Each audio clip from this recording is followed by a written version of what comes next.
네, 세상을 바꾸는 정치 수다 팟캐스트 정치 알아야 바꾼다 132번째 방송 시작하겠습니다. 이번 화에도 토니오님, 정의원님 그리고 남배우님 함께 자리하셨고요. 안녕하십니까. 인사 또 하세요? 네, 알겠습니다. 네, 감사합니다. 아니 뭐 이왕 인사하는 김에 한 번 더 하시죠. 한 번씩. 네. 인사에 대한 견해. 왜 눈치 게임을 하시고? 인사에 대한 견해에 따르기 때문에. PD. 그래요? 하세요. 하지 마세요 그러면. 아니 뭐 왜 인사를 안 해? 네. 그러니까 또 섭섭하고. 하지 마세요. 네. 구텐탁. 뭐라고요? 구텐탁. 뭐 알겠습니다. 네. 뭐 이상한 하시네. 어려운 말 하시네요. 독일어. 네. 지금 구텐탁인가요? 맞나요? 네. 맞죠. 네, 그렇군요. 알겠습니다. 예. 손변이 네. 아주 공격적인 진행을 하시네. 좋습니다. 아니 그 소녀님이 인사를 하시니까 뭐 다 한번 맞춰보자 하는 취지로 했고요. 우리 또 네네. 밟아줘야 큽니다. 저희가. 아이고 알겠습니다. 네. 오늘 그 정청래의 키워드 분석 두 번째 3불 정책 준비되어 있고요. 그 외에도 뭐 트럼프 국빈 방문 또 적폐청산 수사 관련해 가지고 여러 가지 일들이 있습니다. 여기에 더해서 박정희 동상 관련된 이야기도 짚어보도록 하겠습니다. 먼저 정청래의 키워드 분석 3불 정책 들어갈까요?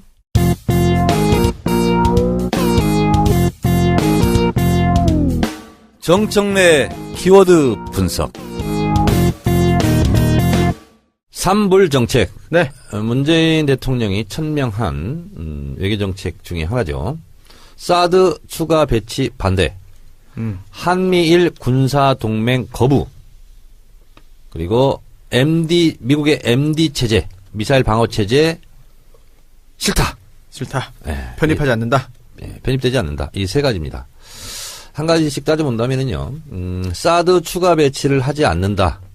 이거는요, 사실 우리가 김관진 안보실장이 지금 피의자 조사도 받고 그러는데, 원래는 미국과 한국 정부 간의 협의는 2017년 올해 말에 사드를 들어올지 말지를 판단한다 이런 거였는데 급하게 들어왔었죠. 그러다 보니까 사드를 외교의 지렛대로 활용하지 못하고 꼼짝없이 그냥 밀려가는 상황으로 갔습니다. 그래서 사드 추가 배치는 하지 않는다. 이게 하나 있고요. 또 하나는 미국의 방어일 미사일 방어 체계 MD에는 우리가 속하지 않는다. 이거는요. 한국형 MD 체제를 구축하겠다. 이것이 오랫동안 이전 정부부터 해왔던 것이고요. 그래서 당연한 것이고요. 그다음에 한미일 삼각동맹 거부. 이거는요. 우리가 한미동맹 이건 지금 하고 있지 않습니까? 네. 근데 한일 동맹 군사동맹을 할 수가 없습니다. 네. 법적으로 못 합니다. 왜 그러냐면 세계 2차 세계대전 이후 전범국가 미국에 대한 헌법을 미국이 만들어줬습니다. 그래 평화헌법이라고 그러죠. 네. 일본 헌법을. 일본에. 네. 그래서 군대를 가질 수 없다. 그리고 교전을 할 수 없다. 그래서 군대와 교전권을 가질 수 없습니다. 이런 나라와 무슨 군사 동맹을 맺을 수 있느냐. 이건 법적으로 불가능한 일입니다. 그렇네요. 그래서 이거는 뭐 할 수도 없고 그렇습니다. 그러나 군사 공조, 자위대가 군사 공조를 하고 있고요. 이건 어떻습니까? 지금도 정보. 그 얘기를 좀 이따 하겠습니다. 네네. 그래서 한미 해상 공동 훈련을 하고 있답니다. 지금도 필요시에. 그래서 한미 군사 정보 보호 협정 이것도 저는 이제 반대했었는데 지금 이것도 급작스럽게 박근혜 임기 말 때 그냥 급작스럽게 맺었거든요. 한일이죠, 한일. 예. 한일 군사 정보 보호 협정. 이것도 얘기하자면 복잡하고 긴데 어쨌든 모든 군사 정보에서 교환할 수 있는 길을 터놨어요. 네. 근데 저는 이것도 잘못됐다고 봅니다. 왜냐하면 군사 정보 보호 협정을 맺으려면 우리는 국방부잖아요. 거기는 국방부가 없습니다. 그럼 어디죠? 그냥 자위대하고 한 거예요. 그래서 이거 격도 맞지 않아요. 비대칭인데요. 그래서 이 세 가지 3불 정책을 한마디로 요약하면 균형 외교다. 균형 외교. 네, 그렇습니다. 이 균형 외교는 김대중 대통령 이후 줄곧 계속됐던 정책입니다. 외교 정책입니다. 그래서 문재인 대통령이 3불 정책을 얘기하자 자유한국당은 지금 시비를 걸고 있는데 이명박, 박근혜 때도 똑같았습니다. 3불 정책. 균형 외교 이런 것은 똑같았어요. 네. 그래서 새삼스러울 것은 없다. 이런 거고요. 근데 문재인 대통령이 좀 지혜롭다고 저는 생각하는 것이 트럼프 방한을 앞두고 이 얘기를 했잖아요. 근데 굳이 왜 긁어부스럼을 만드느냐. 당연한 얘기 가지고. 그렇죠. 그러나 외교의 최종 목표는 뭐죠? 국익 추구입니다. 오늘 평택을 갔죠. 네. 네, 평택에서 맞았죠. 네. 남 배우님, 네. 이게 최초의 일이거든요. 외국 정상을 최초의 만남을 청와대 이외의 장소에서 맞이한 건 처음이거든요. 영접이다. 예, 예. 왜 그랬을 것 같아요? 예우?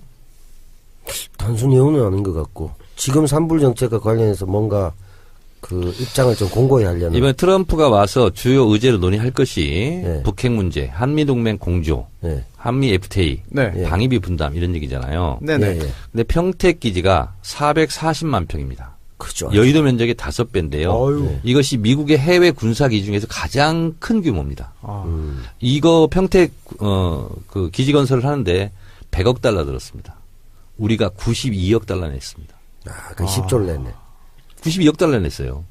그러니까 우리가 방위비 분담 차원을 넘어서 우리가 이렇게 돈을 많이 들여서 평택 군사기지를 지어줬으니 네. 방위비 분담 너무 세게 요구하지 말라 하는 좀 세기를 메시지입니다. 받도록 한 거예요. 그래서 그런지 트럼프가 한국과 협상은 성공적이지 못했고 미국의 좋은 협상 아니다라고 얘기를 했거든요. 네. 약간 삐진 거죠 어떻게 보면. 네. 일부러 그러는 건가? 약간? 제가 트럼프를 오늘 이제 방한했잖아요. 그래서 네. 트럼프에 대해서 좀 알아봤어요. 오. 그랬더니 트럼프가 이제 아버지가 부동산 업자였고 이게 네. 이제 미국 손 의원님 퀸즈 알죠? 퀸즈. 거기서 태어났더라고요. 퀸즈? 그래서, 예. 어디에요? 뉴욕에 퀸즈라고 있어요. 뉴욕에? 네. 그 허드슨 강인가요? 흐르는 게 그 옆에 있는 퀸즈 지역인데 거기 태어났고 아버지가 재벌 뭐 부동산 업자인데 그 이어받아서 했더라고요. 근데 트럼프가 한때 개인 파산까지 했더라고요. 아, 그래요? 예. 어떻게 제기했지? 와. 뭐 다양한 그 직종을 가지고 엔터테인먼트 사업도 했고 돈 뭐도 되는 했고 건 다 했지. 다 했어요. 프로레슬링 저는 봤어요. 트럼프 나온 거. 예. 야. 한 200개 브랜드를 가지고 있대요. 트럼프가. 부자네. 근데 이게 쫄딱 망해가지고 파산까지 했어요. 야. 그래서 다시 회생을 합니다. 그리고 저는 몰랐는데 방송 진행까지 했더라고요. 리얼리티 쇼 진행하셨죠. 예. 그러면서 유명세를 타면서 이제 대통령까지 이제 가게 됐더라고요. 그래서 트럼프가 성공도 해봤고 실패도 해봤고 또 성공도 해봤잖아요. 그래서 이분은 제가 봤을 때는 대통령으로서 어떤 지도자로서의 외교술 이런 게 아니라 강대국 슈퍼파워의 프레지던트 그 파워를 이용해서 윽박지르고 엎어놓고 이런 거다.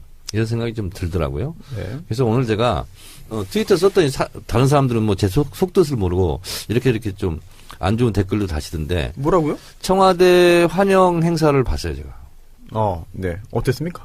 봤는데 미국에 무슨 테러가 일어나서 뭐 그랬다는 분들도 있지만 제가 봤을 때는 좀 예의가 없다 이런 생각이 들었어요.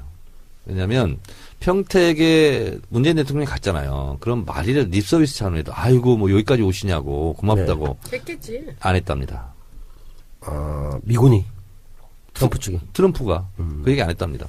그리고 버선발로 달려가 봐 줬는데도 고맙다는 얘기를 안 했다는 거죠.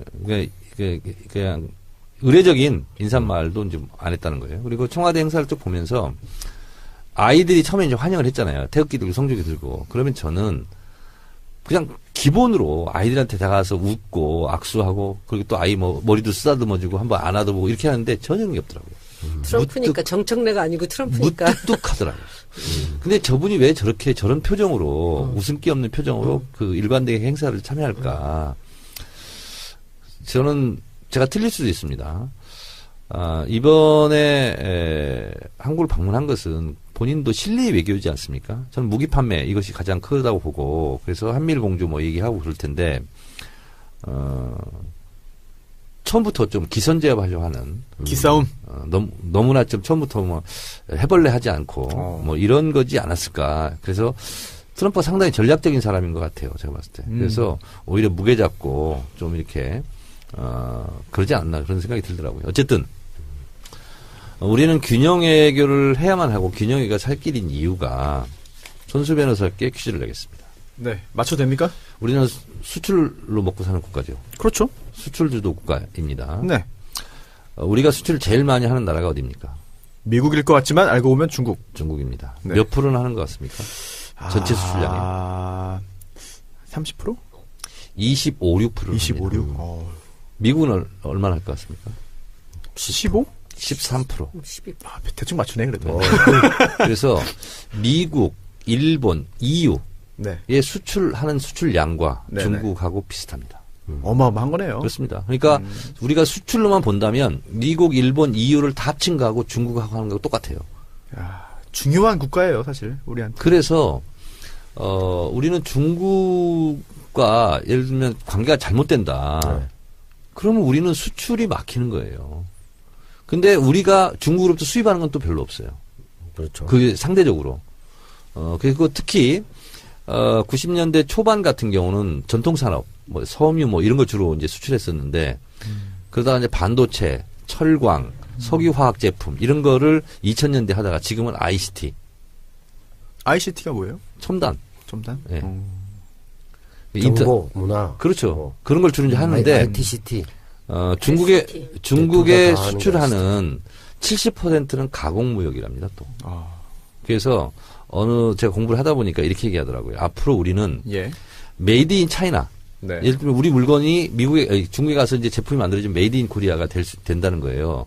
앞으로 우리는 중국과 공조해서 우리의 기술과 네. 중국의 시장과 이런 것이 결합해서 메이드 위드 차이나 이런 말 들어보셨어요? 그렇게까지 우리는 나가야 된다. 그게 우리 살 길이다. 이게 이제 연구위원들이 이제 주장하는 게 그거더라고요. 네. 자, 이런 상황이에요. 그러다 보니까 우리는 미국만 쳐다보고 있을 수가 없다는 거죠. 그런 면에서 어렵지만 사실은 제가 대통령이 안 돼봐서 모르지만 미국과 상대하기에는 얼마나 벅차겠습니다. 일반 국민들은 그거 잘 모를 수 있잖아요. 근데 대통령은 그 부담감이 얼마나 크겠어요. 미국 대통령이 좀 삐지면 바로 타격이 오는데 또 중국은 또 얼마나 또 겁나겠어요. 중국이 삐끗하면 막 이렇게 막 난리가 나고 뭐 롯데 문 닫고 막 이러는데 우리나라가 지금 가장 뜨고 있는 수출품이 중국의 화장품이랍니다. KBT. 저도 최근에 그 중국인이 세운 한국 화장품 회사하고 자문 계약을 하나 체결했습니다. 그 중심에 저희가 일을 했지 않습니까? 우리 회사가 네. 제일 중요했던 게 KBT의 중심에서 네. 브랜드를 개발한 거죠. 전 세계 화장품 수출량의 37%가 중국으로 수출한다는 거. 지금 뭐 랑콤이나 샤넬 같이 옛날에 한 시대를 구가했다가 다 떨어져 가던 것이 중국 때문에 다시 다 살아났어요. 네. 왜냐하면 그 많은 인구가 네. 화장품을 안 쓰던 걸 쓰기 시작했으니까. 그러니까. 그래서 제가 중국에 1년간 유학했었잖아요. 네. 그래서 이제 티베트 쪽에 깐수성 그쪽에 갔었는데 그럼 이제 얼굴이 벌그스름합니다. 중국 사람들이. 근데 10대부터 70대까지 제가 한국 사람이다. 어디서 한국어는 그럼 다 물어보는 게 뭔지 아세요? 뭐래요? 이영애 아니야. 대장금. 그래서 안다 그러면 네. 그리고 내가 얘기했죠. 나 이영애를 잘한다. 이영애가 나를 개인적으로 아세요? 아는지는 모르겠다. 근데 그 이영애를 왜 물어보냐면 어떻게 하면 이영애 피부처럼 되냐. 그건 저도 모르는데. 그거 안 되지. 그거 우리가 알면 다 그렇게 됐죠. 그래서 제가 이렇게 얘기했어요. 이영애로 한국 태어나야지. 화장품 쓰면 된다. 아이고 거짓말이잖아요. 뭘 거짓말이야. 네? 거짓말 아니에요? 다 그렇게 그러니까 광고하는 거예요. 명동에 임대료를 글씨대고. 10배를 올려놓은 게 그 화장품이에요. 그러니까 네. 명동이 옛날에 있었던 양복점이나 구두가게나 이런 게 다 없어지고 모두가 다 화장품 가게가 됐는데 네. 이번에 중국에서 이제 삐끗하고 이제 관광객 안 보내니까 싸그리 다 죽어버렸어요, 지금. 지금도 심각해요. 그러니까 사실. 중국의 힘이라는 게 셉니다. 그래서 이번 트럼프 방안을 우리가 계기로 해서 과연 우리의 외교의 방향은 무엇이어야 되고 그리고 균형 외교라는 것이 뭐 보태지도 않고 빼지도 않고 딱 맞는 말이거든요. 그래서 다자의 외교까지.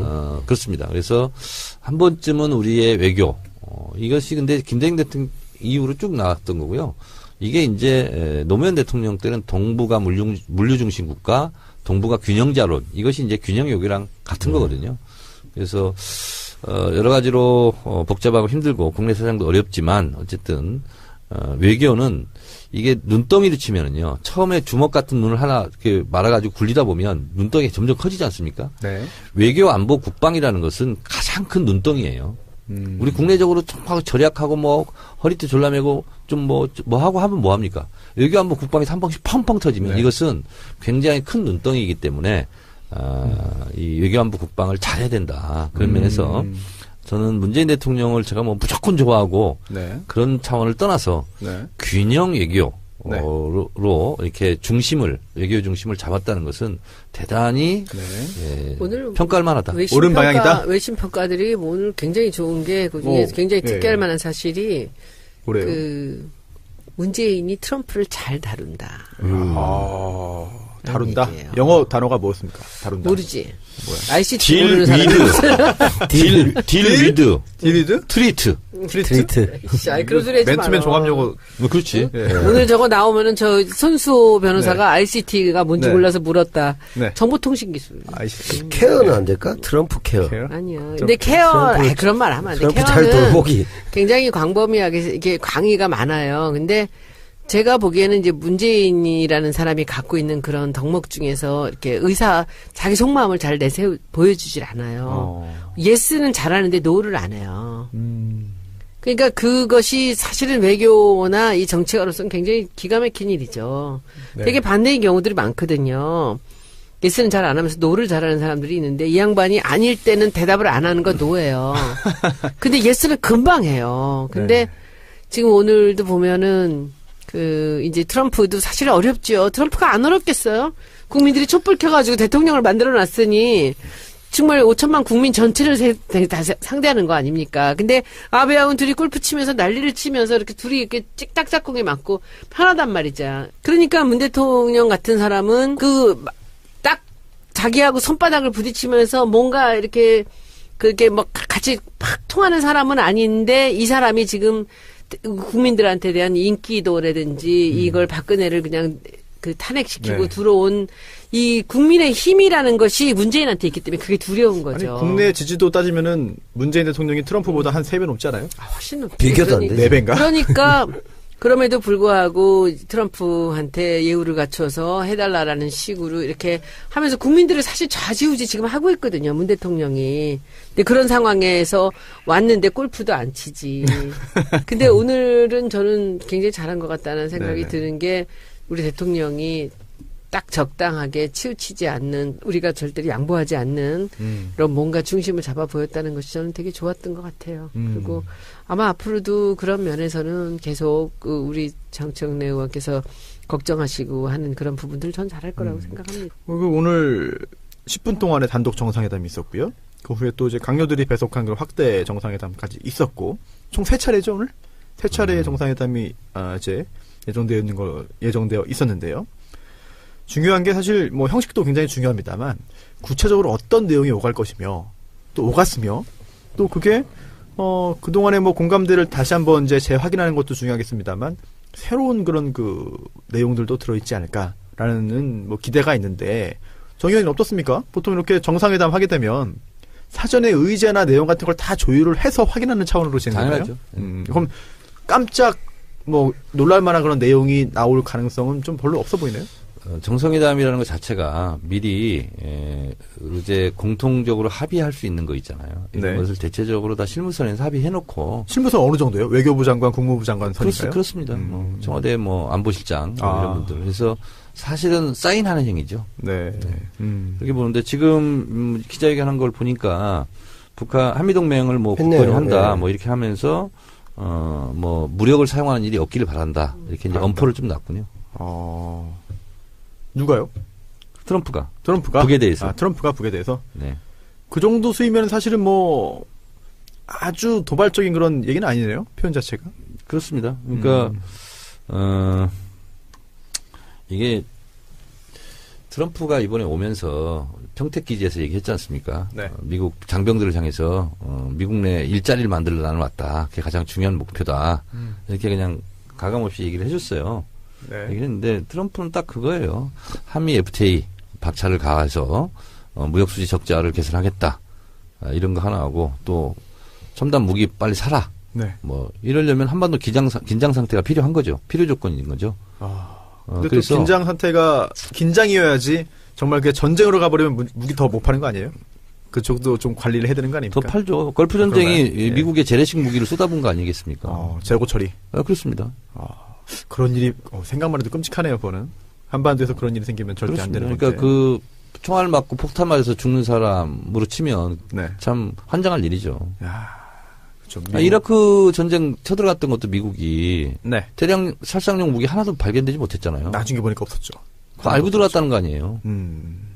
그거 알고 안심하고 들어가가지고. 알고 안심하고 들어갔다. 그러면 바그다드 다 폭격하고 그 다음에 가서 이제 건설을 했을 거 아니에요. 네. 미국 기업들이 다 들어가서 한 거죠. 무기 팔아서 좋고 무기 써서 좋고 실험해서 좋고 그다음에 거기 파괴된 거 있잖아요. 미국 건설회사 들어가서 다 했잖아요. 재건설. 그러니까 이게 외교라는 것은 선악도 정의도 불의도 없어요. 그냥 힘의 논리 하나예요, 딱. NPT 같은 경우도 마찬가지잖아요. 유엔 안보리 이사국 있잖아요. 5개국. 우리만 핵 가지고 나머지는 가지면 안 돼. 이거잖아요. 그리고 또 미국이 이스라엘, 파키스탄, 인도 여기는 핵 보유국 인정해줄게. 미국이 한 거예요, 그건.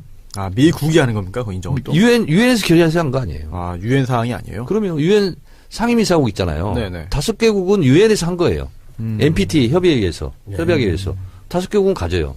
네. 근데 이제 인도, 파키스탄, 이스라엘은 미국이 인정해 준 거예요. 그러니까 미국이 인정해 주니까 그냥 핵 보유국 지위를 갖는 거예요. 미국이 하는 거군요. 신기하네. 웃긴 거잖아요. 미국이 하는 거지 뭐. 아니, 예를 들어서 우리가 마포에 살고 있어요. 네. 저는 200평 아파트에 살아요. 네. 정청래 이외에는 다 30평 이하로 살아. 그렇게 하는 거지 뭐. 그거지. 뭐 집에 뭐 총기 소지는 금지돼 있는데 네. 우리 집에는 총이 있어. 그 남들은 안 돼. 이유는 뭐야? 내가 총이 있어야 평화가 유지돼. 근데 네가 갖고 있으면 위험해. 그렇죠. 이렇게 돼버리는 너는 불장난할 거니까. 그러니까 그렇게 돼버리는 수령 영도론이네요. 그래서 결국은 냉엄한 국제 관계, 국제 질서는 힘의 논리다. 다른 거 없다. 힘이 정의예요. 또 하나 힘이 선이고. 다자 외교라든지 균형 외교 이런 말씀하셨는데 뭐 언론에 이런 말도 나옵니다. 옛날부터 등거리 외교. 이게 뭐 현실성이 있는 건지 정말 등거리라는 게 뭐 좀 단순하면은 미국과 중국 사이에서 같은 거리 유지하겠다. 외교의 극중주의인가? 아무튼 그런데 이게 뭐 균형 외교라든지 다자 외교하고 약간 좀 개념이 좀 다른 건가요? 어떻게 봐야 됩니까? 등거리 외교? 우리는 그건 맞는 것 같아요. 한미 동맹이 1차적으로 제일 중요하고요. 네. 그 다음에 중국과는 전략적 동맹자 관계, 네. 전략적 우호협력적 관계 이게 맞는 것 같아요. 그리고 그것은 김대중 대통령 이후로 쭉 박근혜 이명박 때까지 계속 같이 됐던 거거든요. 그래서 무엇이 중요한디 그러면 역시 한미 동맹일 수밖에 없다. 네. 그것이 미국이 싫든 좋든 간에. 그럼 등거리는 아닌 거네요? 그렇죠. 당연하죠. 그럼 등거리 외교라는 표현 자체는 동의하지 않으신다? 그렇습니다. 알겠습니다. 그러니까 예를 들면 이런 거예요. 북한의 입장으로는 미소 등거리 외교를 했잖아요. 거기서 나온 말이군요. 네. 중립외교. 네네. 미소. 그러니까 네. 중국이 서운하게 하면 소련한테 붙고, 네. 소련이 서운하게 하면 중국한테 붙고. 근데 이 등거리라는 것이 네. 기계적으로 항상 같은 거리를 유지해야 된다는 게 아니고 어떤 시기에는 중국, 어떤 시기에는 소련. 그래서 균형을 맞춰 나간다는 거거든요. 네. 그래서 마찬가지로 예를 들면 우리도 상황에 따라서 미국보다 중국이 더 중요해질 수도 있는 거잖아요. 사안에 따라서 그럴 수 있죠. 그렇습니다. 네. 그래서 사안에 따라서 그렇게 균형을 맞춰 나가야 된다는 거지. 융통성이 필요하다. 1년 365일 똑같이 네. 뭐 균형을 맞추겠다. 기계적으로 그런 건 네. 아닌 거죠. 남 배우님, 뭐 기사 보니까 트럼프 방안에 반대하는 220여 개 사회단체가 또 뭐 그런 또 하나의 단체를 만들어 가지고 이제 방안 반대 시위도 하고 그렇습니다. 어떻게 보셨어요?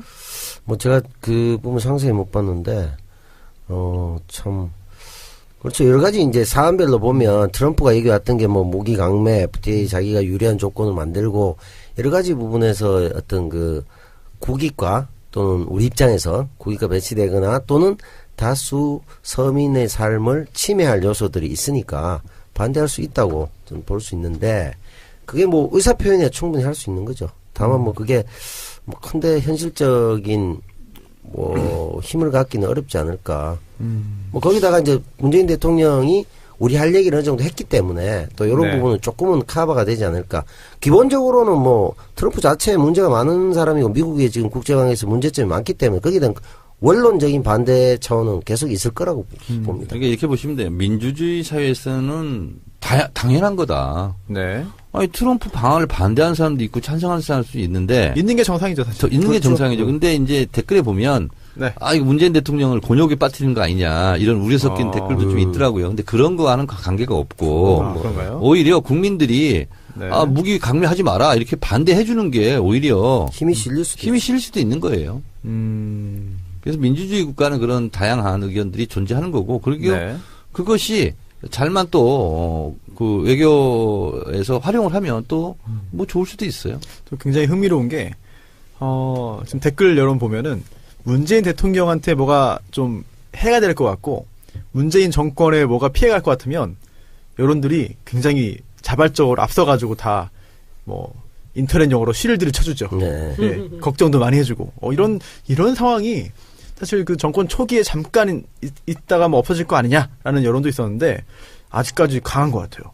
지지율도 70%를 다시 회복을 했고 앞으로 상당 기간 좀 이렇게 지속되지 않을까 그런 생각이 들고 초유의 일 아닌가요? 사실 이 정도면? 그렇죠. 그게 뭐 좋은 것이기도 합니다만, 실드라는 실드는 좀 곤란하지 않을까. 예를 들면 뭐 야구, 진영 논리로 야구 뭐 이것처럼 우리 편 항상 좋다 이런 식의 그것보다는 실제로 이제 우리가 해석되기에 현 정부의 힘이 실리는 것일 수도 있잖아요. 반대라는 부분이. 왜냐하면 트럼프에 대한 문제점을 정부가 직접 말하기 곤란한 점도 있을 수 있어요. 그런 면에서는 상호 보적적일 수도 있기 때문에 그렇게 나쁘게만 볼 이유는 없고, 그런 차원에서 좀 뭐 널리 다양한 견해를 수용하는 게 민주주의 아니겠냐. 네. 그렇게 보면 돼. 이걸 뭐 자꾸 문 대통령 곤란하게 만든다. 야, 그래서 나쁘다. 니 또 데모하냐.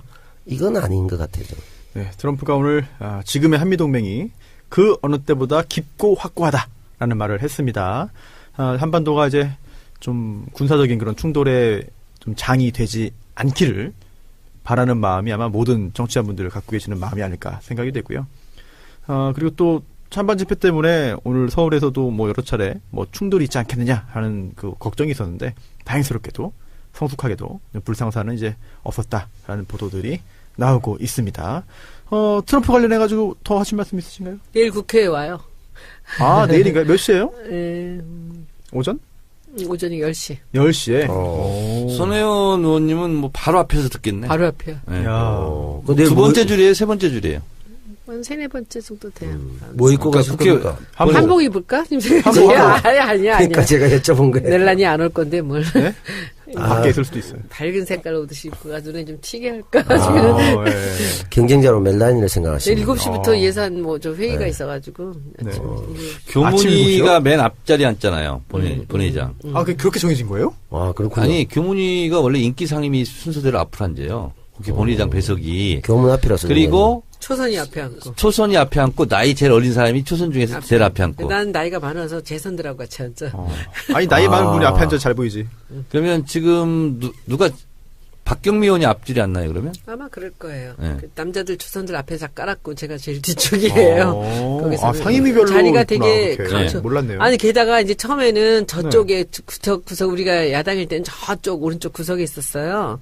그런데 여당이 되자마자 가장 센터로 오게 된 거예요. 그러니까.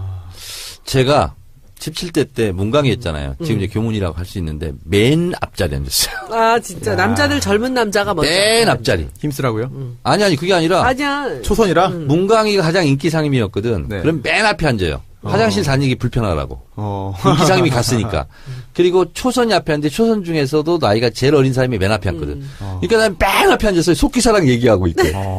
그러니까 내가 뭐라고 쭝얼거리면 속기사가 내 건 적어요. 아, 그래요? 목소리도 큰데다가. 속기독에 성명밀상 웅성웅성 계셨거든요. 근데 정청래 의원. 그래서 예전에 그런 적이 있어요. 누가 하도 얄밉게 노무현 대통령 막 비하하면서 허리도 아프면서 무슨 골프를 치러 가냐 막 이렇게 얘기를 하더라고. 그래서 내가 뭐라 했는지 알아요? 그 한약이나 좀 한재 좀 지어주면서 얘기해요. 근데 정청래 한약이를 한재 지어주라고 말하고 맨 앞에 앉으면 그래. 그 앞쪽에 앉았으니까 트럼프하고 악수 좀 하세요. 에이. 근데 싫어? 앞에서 이제 리얼하게 보겠죠. 네. 뭐 하여튼 뭐 무슨 말 할지도 중요하네요, 사실. 뭐, 돌발적인, 오늘 한 거 봐가지고는 돌출 언사는 없지 않을까 생각이 좀 됩니다. 그렇지. 써준 거 다 읽는 거니까. 그런가요? 예전에 나는 후진 따오주 쓰고 왔을 때 네네. 이제 맨 앞에 내가 들었잖아요. 네. 근데 내가 중국어를 그때 아무것도 모를 때인데 네. 계속 한국, 중국 공통 파전 계속 그 얘기 하더라고. 공동 파전이 뭐예요? 공동 발전. 발전. 아, 그래서 한국, 중국 공동 발전. 네. 그 얘기를 제일 많이 했어요. 아마 이제 내일도 이제 트럼프 대통령이 이제 뭐 한미동맹 강화 뭐 이런 거 얘기 제일 많이 할 거야. 그래, 종편에서는 또 어떤 단어 많이 썼냐, 또 몇 번 나왔냐 하고 또 그래서 뭐 박수 몇 번 또 그래서 하겠죠. 후진 따오주석이 연설 마치고 딱 올 때 내가 뭐라 했는지 알아? 이제 나도 흉내를 낸 거야. 한국어, 중국어. 한국어, 중국어 공통 발전. 그때 막 알아들어요? 당연히 알아듣지. 그러니까 나한테 와서 막 악수하고 막 그러더라고. 오, 친근한 척 표시하고. 알겠습니다. 내일 소녀님도 안쪽이야. 한미. 길하고 멀어. 그래요? 아, 안타깝네요. 네. 알겠습니다. 트럼프 대통령 방안 관련해가지고 제발 좀 우리나라의 국익에 도움이 되는 쪽으로 좀 진행이 됐으면 좋겠고요. 오늘 또 이용수 할머니도 뭐 트럼프 대통령 네. 만났다고 하더라고요. 네. 포옹도 하고 뭐 그랬다고 하는데 이게 아베가 좀 봤으면 좋겠습니다. 뭔가 좀 해결책이. 그러니까 거기서 중심을 딱 대통령이 잡는 게 너무 좋아. 응? 그렇죠. 지금 일본한테 대하는 네. 그런 태도 같은 거 딱 우리가 네. 중심 이렇게 아부하지 않고 하는 게 너무 좋아요. 근데 김정순 여사 그때 한복 입고 있는 것 같은데요? 아, 밥 먹을 때 입었나 봐. 밥 먹을 때만? 알겠습니다. 박근혜 사건.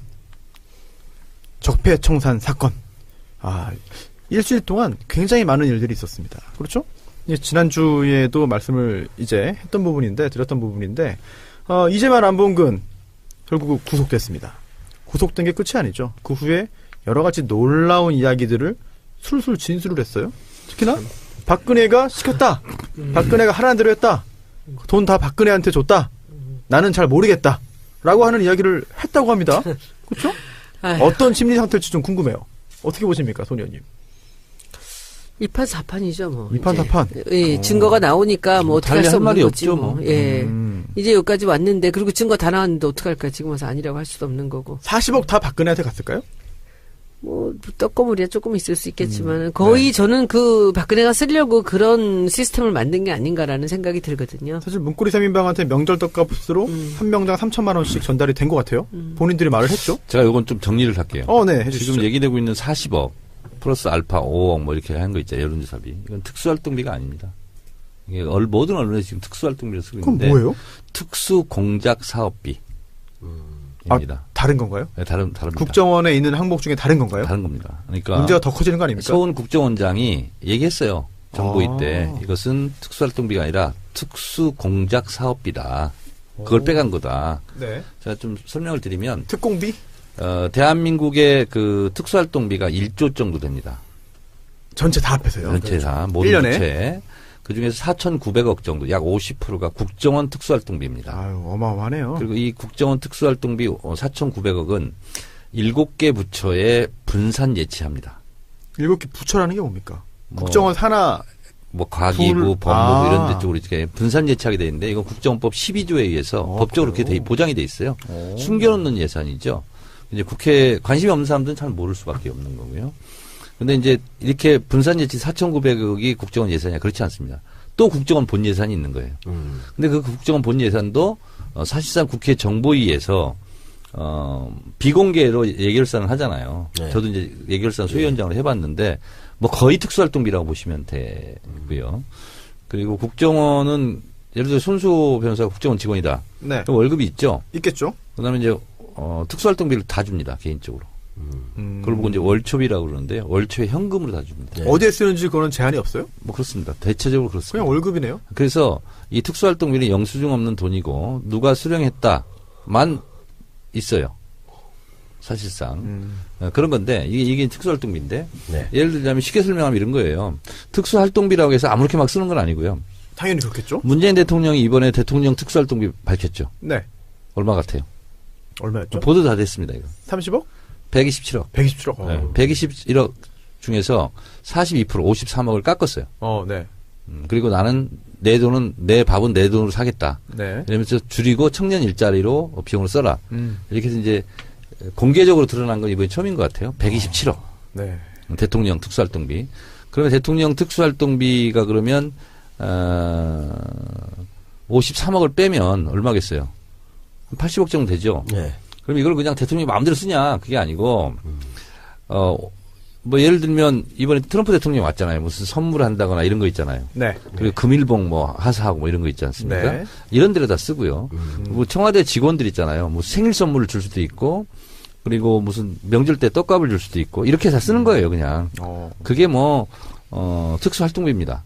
네. 근데 특수 공작 사업비.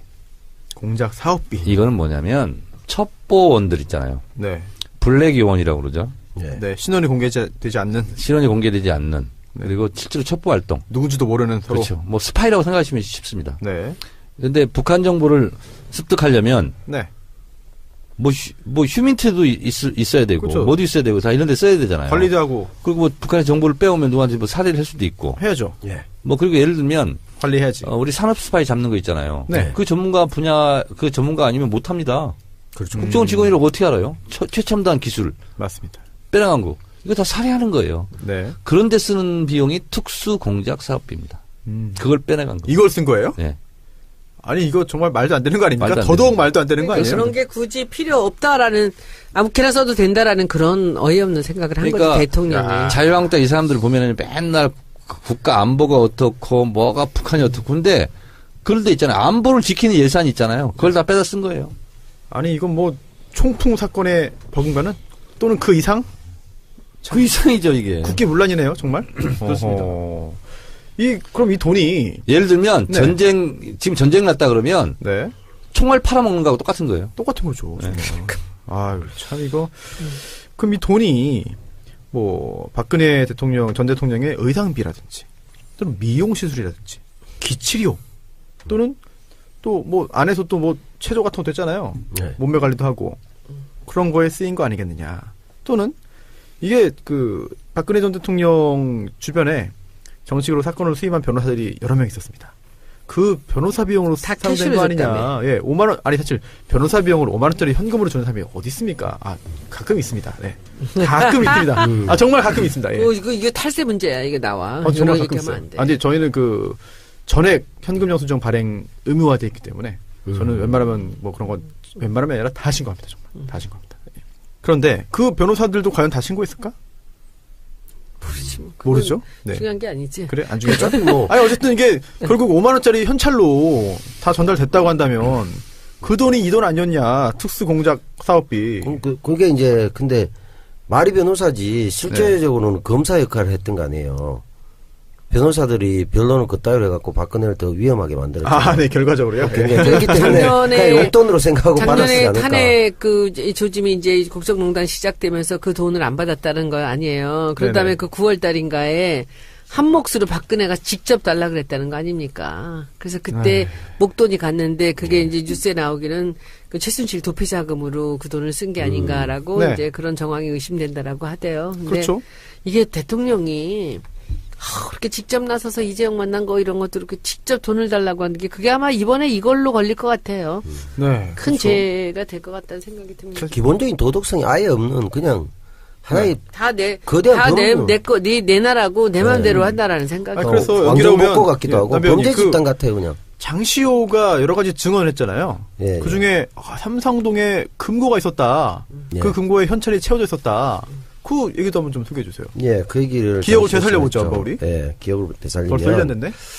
재판에 출석해서 최순실 재판 때 삼성동 사저에 2층 금고가 있다 이런 얘기를 하고 그 금고에 평생 먹고 살 만한 돈이 있으니까 이를 갖고 유연이 그러니까 정유라죠 와 유주 정유라의 아들을 키워달라. 최순실이 장시호에게 그런 말을 했다. 거기서 돈을 찾아서 애들 잘 관리해달라. 라고 장시호가 증언을 했습니다. 예, 그런 얘기를 근데 그 얘기했죠. 평생 먹고 살 돈이 있다 그랬대. 007 가방에 5만 원짜리 넣으면 그게 1억이래요. 2층에 먹고 살만한 평생 먹고 살만한 돈이 있다라고 최순실이 장시호한테 얘기하고 아이들 부탁했다는 거기 제이콥스 거. 화장품 네. 그 계약서도 있었다는 손수 거 변호사. 아니야. 예, 예. 현금으로 네. 한 손을 이렇게 직접 만져본 게 제일 큰 액수가 얼마였어요? 수표 말고요.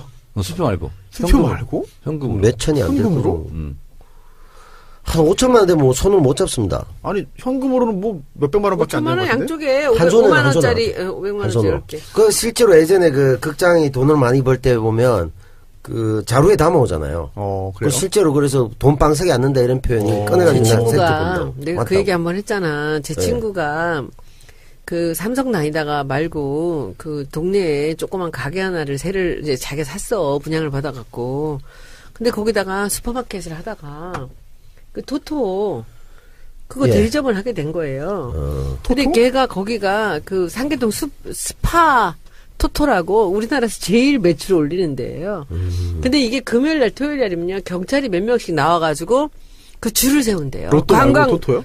로또 로또? 로또. 네. 그 줄을 세우는데 관광버스를 타고 지방에서도 이렇게 온대요. 아, 명당이다, 명당. 명당이 우리나라 1호명 1등 명당. 정말. 그래서 거기서 관광버스가 오는데 일단 다 캐시잖아요. 무조건 자루에다가 돈을 그냥 든대요. 그렇지. 예. 그리고는 그러면은 은행에서 그 호송관이 와가지고 그대로 돈을 이렇게 가져가는데 이거를 금요일 날 토요일마다 매번. 야, 심지어 토요일이면은 은행 쉬는 날인데. 근데 돈 들고 얘가 그래서 이제 삼성전자를 그만뒀어요. 그리고 그거 관리만 주중에는 골프 치고 주말에는 그 돈을 챙겨가지고서는 이제 가족이 해야 된다는 거지. 근데 그게 토토죠, 그 가게가. 근데 그게 부익부 로또. 비닉, 로또, 자꾸 왜 토토라 그래. 내가. 근데 그게 너무 많이 파니까 계속 확률적으로 거기에 더 나오는 거야. 1등이 몇 번 그렇지, 나오고. 그렇지. 그러겠네. 네. 그래서 걔는 경우의 친구랑- 수가 많아지니까. 그러니까 걔는 샘플이 친구들하고 밥 큰데. 먹을 때 꼭 봉투에다가 이거 10장씩 넣어서 줘요. 우리는 안 나와. 안 나와요? 뭐 짠 거는 나오기도 하는데 그리고 네. 친구들 밥값도 잘 내고 회비도 잘 내요. 국수집 잘 됩니까? 국수집도 잘 되는데 국수 다 카드죠, 매출이. 요즘은요. 네. 그 예를 들면 지점마다 달라요. 조금 이제 경제적으로 풍요롭지 않은 네. 곳은 현금 매출이 더 높고요. 네. 그 예를 들면 뭐 강남이나 이런 것처럼 이런 쪽은 카드 매출이 압도적으로 높고. 아하. 아, 그런 차이가 나는 있어요. 정청래 의원님이 저한테 처음에 정치 나오면서 했던 그 얘기 중에 우리 한번 들으면서 다 듣잖아요. 현찰만 써라.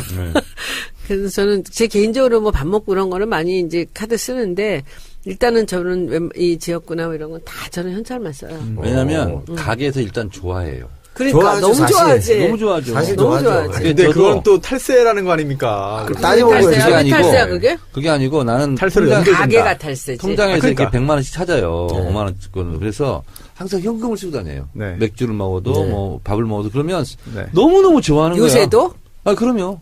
좋아하죠. 요새는 국회의원 할 때보다 좀 덜 쓰죠? 비슷해요. 진짜? 네.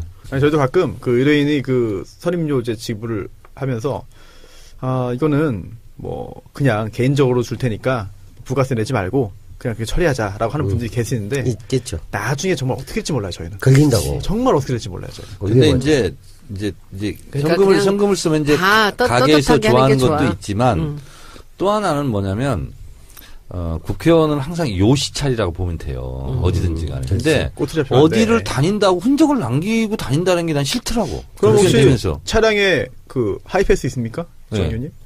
하이패스 있어요. 남는데 흔적이? 그럼 다 남쪽 어디 갔는지. 아, 그거에는 아무 상관이 없지. 근데 내가 네. 정의원이나 저나 우리는 뭐 흔적이 남아도 별로 틀릴 게 없어. 차에 트렁크 굴릴 게 없어, 우리는 우리는. 진짜 이게 국회의원들은 어디 가서 누구 만나고 오늘 네. 점심 때도 보니까 진짜 사람들이 이렇게 모여서 숨어서 만나기도 하고 그러기도 하는 것 같은데 우리 같은 경우는 정청래 의원이나 저나 맨날 네. 콩나물국밥집 아니면 맥주집밖에 가는 거. 저는 뭐 블랙조끼? 이 바닥에 난 저녁 시간에 정찰반 나오는 거밖에 저녁엔 약속을 안 소리를 해요. 이제 나는요, 현역 때도 연락이 잘 안 되는데 전화 안 받을 때가 있잖아. 그러면 노래방이지. 딱 세 군데래.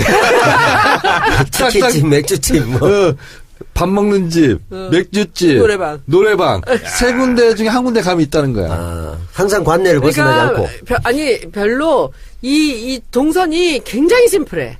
그러니까, 숨어서 하는 게 없어. 그러니까 정치인이란 게 사실은 상당한 그 도덕성과 봉사 정치인이 있어야 되잖아요. 저보고 왜 안 하냐면, 저는 기존의 정치인은 뭐 달랐지만 원론적으로 치자면 그런 거라고 저는 보는데, 그만한 봉사 정신이 없는 거야. 난 나 혼자 즐겁고 놀기가 바쁜 거야. 나 같으면. 왜 당신 정치 안 하세요? 뭐 정의당 아니 이런 데서 물어봐요. 네. 하라고 막 권유를 한단 말이야. 아니, 비호감 얼굴은 또 하기 힘들어. 그럴 수도 있겠습니다만. 비호감 국회의원 중에 비호감 얼마나 많은데 무슨 소리예요? 최근에 이제 성형 기술의 도움을 약간 받기로 했기 때문에 달라질 수가 있을 것 근데 같고. 예. 정치는요. 예. 남배우님은 안 돼. 제가 봉사 정신이 없어요. 안 된다고. 아니야 그게 아니라 이게 임명직이 아니고 선출직이거든. 왜요? 다른 사람들이 뽑아줘야만 되기 때문에 아니. 별로 남한테 관심이 없으시잖아요. 아니, 제가 좀 나가면 경쟁력 있는데 옛날에 다 당선됐는데 나갈 그 본인이 때마다. 생각하실 그런 거죠. 어릴 때 너무 많이 당선돼갖고 제가 별로 더 이상 의욕이 없어졌어요. 어릴 때요? 예. 됐어요, 나부터 그러네요, 넘어가. 예. 정청래, 팩트입니다. 손혜원, 남태호의 오늘은 경제수다 팟캐스트가 돼가지고 돈 얘기 좀 네. 많이 이 했습니다. 경우 박근혜 네. 2층에 돈. 그 이게 이번 주에 이걸 또 경제라고 볼 수가 있어? 경제 아니에요? 경제지 당연히. 산수지 이건. 거의. 경제수다. 예, 돈 세는 얘기 많이 그냥 했고. 돈수다라고 해. 돈수다 알겠어요. 금전수다 들으셨고. 박근혜 비자금일 것이다. 알겠어요. 광고 듣고 오겠습니다. 트럼프 관련해서 뭡니까? 네, 한미정상 공동 기자회견인데요. 예, 예. 한국의 미사일 탄두 중량 제한 완전 해제에 합의했다. 뭐 그런 소식이 들려오고요. 그리고 또 트럼프가 이렇게 우리가 또 말했답니다. 내줄 것도 많아. 그렇겠죠. 예. 한국은 단순한 동맹국 그 이상이다. 코리아 패싱 없다. 이 보수 야당이 뭐라고 할지 모르겠습니다. 이제 잘 팔아먹었다 이 뜻인가요? 네, 그리고 또 미국의 전략자산이라는 말 자체를 미국에서 잘 안 쓴다고 하는데 어쨌든 전략자산 도입 협의 범주에 핵 추진 잠수함도 포함된다라고 하는 얘기들이 들려오고 있습니다. 뭐 일단 받을 건 받고 감사히 받고 고맙게 받고 줄 건 또 너그러이 줘야 되는 그런 영역도 있지 않을까 생각이 됩니다. 네, 얘기를 좀 바꿔볼까요? 굵직굵직한 게 굉장히 많은데 특히나 이제 국정원 수사방에 관련해서도 이건 좀 큰 사건들이 많이 나오고 있습니다. 특히나 이제 변창훈 검사가 영장실질심사를 앞두고 변호사 사무실에서 결국은 그러지 마요. 됐어. 땀을 끊었어요. 할 말 없어. 그래요? 뭐 이거 어떻게 하겠어? 거기도 무슨 얘기를 하겠어요? 그걸. 이거? 아니 그래서 뭐 변창훈 검사의 뭐 죽음 자체를 놓고 뭐 이게 뭐 어떤 죽음이냐라고 논하기보다는 이게 국정원 수사 방해 이 사건 있잖아요. 아니 근데 저는 이런 경우 보면 정 의원님이 그냥 한마디만 좀 해주세요. 사람은 어떨 때 죽습니까? 제가 죽어보지 않아가지고. 그래도 이 변호사님 잘하시겠다. 어느 순간에 몸을 던집니까? 인간은. 저도 아직 그럼 남 배우님이 이번에 대답해 주실 것 같아. 뭐 죽음은 안타깝지만 제가 드릴 수 있는 말씀은 죽음이 죄를 가릴 수는 없다. 전 그렇게 생각합니다. 문무일 검찰총장이 문상을 갔어요. 네. 근데 이제 거기에 앉아 있는 한 지검장급 검사가 네. 뭐 두고 보자. 뭐 이런 식으로. 니들이 죽였어. 뭐 니들이 죽였어 이러면서 그랬던 것 같은데 죽음은 안타까운 일이고 거기에 조의를 표하지만 어쨌든 남배우 지금 얘기했듯이 죽음으로 죄를 덮을 수는 없잖아요. 그런 것처럼 마치 이거를 보복당한다 이런 느낌으로 받아들이는 것 같아요. 그런 건 좀 아닌 것 같아요. 그럴까요? 네, 알겠습니다. 그 다음에 수사가 위축되지 않기를 바라겠습니다. 네, 네. 또 혹시 또 균형 또는 네. 물타기 이런 쪽으로 흘러가지 않기를 좀 바라겠고요. 지금 뭐 적폐청산에 이 정도로 아마 뭐 스피드가 줄지는 네. 저는 않을 거라고 하여튼 생각합니다. 나쁜 짓을 하는 사람들은 검사든 판사든 네. 뭐 국정원 직원이든 누구든 간에 다 알았습니다. 가려내가지고 이제 단죄 검사는 더 잘 검사해봐야 돼. 알았어요. 이제 세 번, 끝났어. 세 번. 다 이제 됐어. 쓰셨어요. 그만 세 번 다 썼어요, 넘어가. 이제 없어요, 재영은 얘기가. 반응을 하지 말아야 돼. 그래요? 응. 어, 이게 아재 제가 너무 개그인지도 반응했네. 모르고 그냥 넘어가는 거야. 저런 반응 좋아요. 알겠습니다. 네. 권선징악과 사필 규정 가야 됩니다. 사? 필 됐어요. 규정. 네. 김관진 전 국방부 장관. 국가안보실장도 했죠? 네. 네. 이거는 한마디로 정리합시다. 네. 건불 10년, 화무 11홍이요. 화무 11홍. 끝. 끝이에요? 갈 저 사람 하나 가야지. 궁금한 게 있어. 물어볼 게 있어요. 그 뭐냐면 제가 사실 오늘 아침에 좀 출근을 좀 늦게 해가지고 몸이 아파가지고 집에서 TV를 보다가 검찰청사에 나오는 장면을 봤어요. 현장을 생중계로.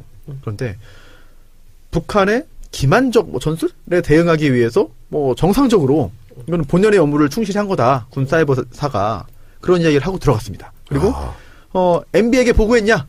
MB에게 보고했는지를 계속 집요하게 여자 기자가 따라붙으면서 물었는데 묵묵부답으로 들어갔거든요. 그 목소리를 제가 들었거든요. 네네. 들었는데 두 가지더라고요. 어떤 겁니까? 괜히 군인이니까 센 척한다. 센 척한다. 아, 역시 물러서기다. 목소리에는 상당히 두려움에 떨고 있다. 구속 임박 아닌가요, 이 정도는? 그러니까요. 그 목소리에 그런 게 들어있더라고요. 김관진 뭐 남재준 뭐 다 그랬지 않겠어요? 군인 네. 출신들 뭐 폼만 잡고 사드의 또 원흉이기도 하잖아요. 아, 그러니까 뭐 그렇죠. 잡혀가야죠. 그럼 남재준 전 국정원장은 네. 앞으로 어떻게 될까요? 그분도 가지 않을까요? 뭐 국정원장을 하면 반드시 구속된다는 선례를 지금 네.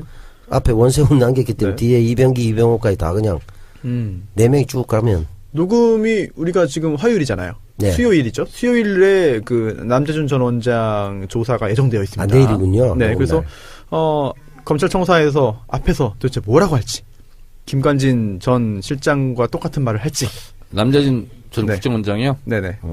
나는 군인으로서 네, 국정원장으로서 네. 국가에 충성을 한 죄밖에 없다. 그렇게 얘기할 거예요. 네, 야, 그리고 이거 이제 맞으면 정말 신기하겠다. 이런 거 이거. 잘 맞아. 이런 거 잘 맞아. 지난번에- 164. 김명수 대법관 네. 아, 164. 완벽했죠. 그거는 완벽했어. 네. 정말 끝났어요, 살다 살다 이제. 그렇게 끝났어요. 맞춘 경우 처음 봤어요. 빨리 다음. 그래요. 뭐 김관진, 남재준 이후에 또 하나 이인규 전 중수부장 있습니다. 오늘 메시지 보냈습니다. 네, 기자들에게 기자들에게. 그렇죠. 제가 아까 그것도 보내줬던 것 멋있던데 같은데 얼핏 보기에는 엄청 길어가지고 내 많이 내용이야 길어. 뭐 뻔한 요약하면 어때요? 무슨 내용입니까? 걔들이 와가지고 그렇게 하자 그랬다. 뭐 상황이서 걔들 와서 네. 해가지고 했는데 나는 내가 안 진짜 했다. 논두렁이라면 한 적도 없고 국정원이 뭐. 언론에 흘리라고 시켰는데 그렇지. 어. 내가 안 하지만 나는 했는데 안 했다. 나중에 가서 했다. KBS에 그리고 흘렸더라. 뭐 굳이 얘기하면 와서 증언도 할게. 네. 다만 바빠서 미국에 계속 좀 있을게. 아. 자, 이거는 그렇게 제가 계기시는 거죠. 네. 취재를 했습니다. 오, 뭐예요? 어떤 취재를 한 기자를 상대로 제가 취재를 했는데요. 아하. 당시에 어느 매체인지 밝힐 수 있나요? 예, 당시에 논두렁 시계를 보도한 SBS 잖아요. SBS입니다. 네네. 근데 그 SBS 이모 기자인데 네. 같은 팀에서 이모? 활동했던 한 해 후배인 네. 어떤 기자하고 제가 고모 통화를 했어요. 기자나 네. 통화를 했는데 분명하게 저한테 얘기를 하더라고요. 검찰한테 들었다. 검찰 조사에는 밖에 버렸다는데 논두렁에 버렸다는 것을 어렵게 취재를 해서 보도를 했다는 거예요. 그래서 본인들은 국정원과 관련이 없는 걸로 지금도 믿고 있다. 이런 건데. 누군지는 밝힐 수 없고. 예. 근데 왜 그렇게 됐냐면 KBS의 특종을 뺏겼답니다. 그래서 엄청나게 이렇게 압박이 심했다는 거예요. 니네도 뭐 하나 해라. 그 이제 보도 라인에서. 그래서 자기들은 했는데 근데 국정원 직원이 특히 SBS 사장을 찾아갔다는 걸 듣는 순간 본인들도 멘붕이 됐다. 아, 이게 검찰발이 아니구나. 아니 검찰이 듣긴 들었는데 네. 검찰과 그러니까 제 생각은 국정원이 합작품이고 원소스가 일선 그쪽이구나. 기자들은 그런 걸 모르는 상태에서 본인들이 열심히 취재해서 검찰이라고 검찰한테 생각했다. 취재해서 썼다는 거예요. 알았어요. 보도했다는 거예요. 그래요. 원족보는 국정원에 있었다. 네. 뭐 이런 거네요. 그렇군요. 알겠습니다. 아, 적폐청산 수사가 속도를 내야 되는데 혹시라도 이런 일 때문에 좀 속도가 좀 줄어들지 않기를 바라겠고 마지막으로 MBC 얘기 한번 좀 간단하게 정리해 볼까요? 김재철 전 사장이 검찰 조사를 받았습니다. 그리고 또 들어가면서 이런 말도 했죠. MBC는 뭐 장악될 수도 없고 장악되지도 않았다? 그런 취지의 말을 했었죠. 자기 목숨을 걸고 지키겠다고 했잖아. 어떡하려고. 목숨 몇 개 되는가 보네. 네. 그래서 검찰에서는 오늘 조사한 결과 이제 그 후에 구속영장을 청구하겠다는 방침을 밝혔습니다. 그렇다면 네. 김재철 전 사장의 이제 앞으로의 운명도 곧 결정이 될 것 같아요. 김재철 사장은 네. 이름이 재철이잖아요. 네. 재철이 잘해야 됩니다. 이번에. 세 번 채우고 지금 세 번 네 번째 하는 채우셨는데. 거니까 네. 김장철이 제철이다 그런 줄 알았습니다. 다섯 저거 할 번째잖아요, 거예요, 안 지금. 할 거예요? 저는 처음입니다. 근데 이게 MBC가 이렇게 되면 좀 좋아지겠죠? 정상화 되겠죠, 이제. 그래서 시간 네. 없어 이제 이거 그래요. 네, 사장님 힘내세요. 한번 네. 해드릴까요? 사실 그 손혜원 의원님께서 적폐청산에 대해 누구보다 관심 많지만 사실은 저희가 시간을 좀 할애를 좀 해야 되는 게 있어가지고 그랬습니다. 전병헌 전 의원 이자 전병헌 정무수석 비서관 네. 일간지에 기사가 나왔고 거기에 대해서 나는 뭐 불법에 관여한 바 없다라고 하는 그런 해명 메시지를 기자들에게 쫙 돌리기도 했습니다. 저도 뭐 이제 간접적으로 받았는데 그 부분에 대해서 혹시 뭐 정치권에서 들리는 이야기들이 좀 있나요? 저는 사실은 뭐 그분하고 뭐 같이 일을 해본 적도 없고 잘 모르는데 네. 이제 이번에 국감에서 사실은 그 여명수 위원장이 이제 전에도 제가 좀 알았었는데 이제 저한테 와서 네. 자기가 밝힐 게 있는데 아무도 상대를 안 해준다는 거예요. 아무도라는 게 뭐 무슨 상대? 의원들이. 다른 의원들이. 자기가 하고 싶은 얘기들이 있는데 이제 다들 그 게임 관련되는 부분에서 이제 뭔가 게임 업체들이 너무 전방위적으로 로비를 하니까 네. 이제 다들 그 얘기를 하고 싶어하지 않는다는 거예요. 음. 그래서 이제 뭐냐 그랬더니 이제 이 확률형 아이템에 대해서 하는 얘기예요. 네. 그러니까 그 규제를 해야 되는데 지금 모바일에서 규제를 하지 않기 때문에 아이들한테 이게 노출이 돼 있어서 위험하니까. 네. 근데 여러 가지 얘기들을 하는데 저는 그 확률형 아이템 얘기만 제가 딱 골랐어요. 네. 그래서 그거를 질의를 한 거예요. 네. 그걸 질의를 했는데도 반응들이 뭐 굉장해요. 이게 게임 유저들 중에서는 맞다, 좋다라고 하는 사람들과 또 네가 뭘 알고 그런 얘기를 하느냐라는 이 얘기들이 이제 반반 이렇게 갈렸는데 네. 그 뒤에 이제 사실은 이거는 단독인데 네. 여명수 위원장이 네. 여기에 관련이 된 사람들이 있는데 이 사람들을 이름을 자기가 까겠다는 거예요. 오. 네. 그 제가 안 했어요. 그런데 벼랑간 유성합 위원장이 그걸 물은 거예요. 아하. 다 같이 지난번에. 네. 그래갖고 이 양반이 그 얘기를 쏟아내기 시작한 거예요. 흥분 저는 상태에서. 너무 깜짝 놀랐어요. 방언처럼 막 쏟아졌잖아. 왜냐하면 네. 저는 거기까지는 못하겠더라고요. 그 질의를 못하겠더라고요. 왜냐하면은 정확하지도 않고. 네. 그리고 이 친구가 하고 싶은 얘기들이 너무 장황해요. 그래서 저는 확률형 아이템 하나만 딱 하고 나서 그 다음에 손을 뗐거든요. 네. 근데 이제 이것이 쏟아지면서 그 전병헌 의원의 그 전 비서관에 대한 얘기인데 이 양반이 자꾸 그것을 계속 그 친척이란 얘기를 하는 거예요. 이종사촌이라나 뭐 이모아들이라나 이렇게 얘기를 하는데 사실은 그 여명수 위원장이 잘못한 거는 뭐냐면 그냥 비서관이라고만 얘기해도 되는데 사실관계 몇 개 틀린 게 굳이 있죠. 그 친척이라는 얘기 때문에 이제 뭔가 꼬투리를 잡힌 거죠. 그래서 본인이 지금 어떻게 생각하는지 저는 모르겠습니다. 그런데 이제 고소를 당했죠. 그런데 그날 그 있었던 날 밤에 그 다음날 새벽에 국회의원들한테 쭉 그 전병헌 전 의원이 이제 쭉 그 문자를 보내서 해명하더라고요. 장문이었죠. 아주 장문. 네. 그래서 저는 뭐 이게 누가 맞을지는 알 수 없는 거잖아요. 근데 그때 여명수 그 위원장이 노린 게 전병헌 의원이 아니고요. 그 비서관이었다고요. 비서관이 다니면서 이러고 다닌다라는 거예요. 그리고 네. 비서관이 다니면서 내 뒤에는 뭐 막강한 그 힘이 있다라고 이렇게 하고 다닌다라는 얘기였었는데 이제 이 양반이 나서서 자기 이름이 나오니까 그랬는지 이제 뭐 틀렸다라는 거지 거짓이다라는 게 아마도 그 친척이 아니었다면 거짓인 거죠. 이제 그런 얘기들이 나왔었는데 오늘 지금 벼랑간 무슨 롯데 쇼핑 얘기가 나온 거예요. 그래서 네. 저는 이게 지금 무슨 얘기인가 하고 아까부터 이렇게 쭉 보는데 별개의 건이죠. 별개의 거는. 건이죠. 네. 그런데 이게 아마도 조사가 되고 있었는지 이 검찰이 지금 여기를 이거 옛날에 조사를 해놓은 것에다가 아마도 지금 그 윤모라는 그 비서관의 그 행동이라든지 이 사람의 그 뭔가 이 증거를 잡았겠죠. 체포가 된 상태죠. 예, 잡았으니까 체포를 했겠죠. 네. 이제 이러고 나오는데 지금 실시간 1위로 계속 이제 전병헌이라는 아직도요? 분이 올라가 있는데 이분이 이제 뭐 자기는 전혀 어처구니 없는 일이라고 이렇게 얘기를 하시는데 제가 보기엔 뭐 그냥 봐야겠죠. 어떻게 된 건지. 이 정 의원님 얘기 한마디 해주시죠. e스포츠 관련된 일을 했던 분으로서. 아니, 저도 e스포츠를 했고, 그 다음에 제가 낙선을 18대 때 하고 나서 전병헌 의원이 이어받아서 한 것 같아요. 근데 17대 때는 제가 열심히 했죠. e스포츠 진흥 법안도 제가 재정법으로 내고, 그리고 그때까지는 별게 없었어요. 그리고 그때까지는 잘 됐어요, 비교적. e스포츠. 그때, 펜텍 그 사장이 회장하고 그랬었거든요. 그런데 저는 국회의원이 회장할 줄은 몰랐어요, 저는. 근데 그 회장, 그 국제기구 그 회장은 지금까지도 그냥 겸직을 하고 있었다 하더라고요. 오늘 권은희 의원께서 그래요? 그 질의를 했는데, 뭐 그거 뭐 임종석 실장이 해도 된다고 그래서 했다고 이렇게 얘기를 하는데, 본인이 뭐 거기에 대해서 애정이 많고, 뭐 병헌이라고. 근데 네. 이제 이런 거는, 뭐 수사가 진행이 될 거니까 우리가 뭐 추측해서 얘기할 필요는 없을 것 같아요. 저도 그렇게 생각합니다. 이건 뭐, 네. 이게 뭐 예민한 것이고, 네. 실제로 두고 봐야 되니까. 혹시 또 마포구 관련해서 아니 마포가 박정희를 좋아합니까? 안 좋아합니다. 근데 왜 이런 얘기 나오죠 계속? 이게 시민의 땅에 친일 독재자 동상 어림없다. 원조 적폐. 박정희 동상 반대. 아니 마포구에 박정희 동상 4m짜리 세운다는 얘기 나옵니다. 이게 뭡니까 이제 이게? 집회가 예정돼 있답니다. 반대 집회요? 예. 민족문제연구소 주최로요. 11월 13일 월요일 오전 10시 상암동 박정희 기념관 앞에서 있다고 그러는데요. 손혜원 의원실에서도 뭐 준비하고 있는 게 있다면서요? 우리가 이게 이제 이 소식이 나오는 걸 보고 뭐 난리가 났어요. 저한테도 뭐 쪽지 오고 상암동에 박정희 기념관에 그 동상이 있는데 무슨 일이냐 해서 제가 서울시를 통해서 알아봤습니다. 누가 세운다는 겁니까 일단? 박정희 기념관 측에서 박정희 기념 사업회인가요? 그러면? 사업회. 그렇죠. 그래서 근데 보니까 이게 이제 2001년에 고건시장 시절에 김대중 대통령께서 약속을 해서 그것을 거기다가 해준 거예요. 그 박정희 기념관을 건립 지원을 했죠.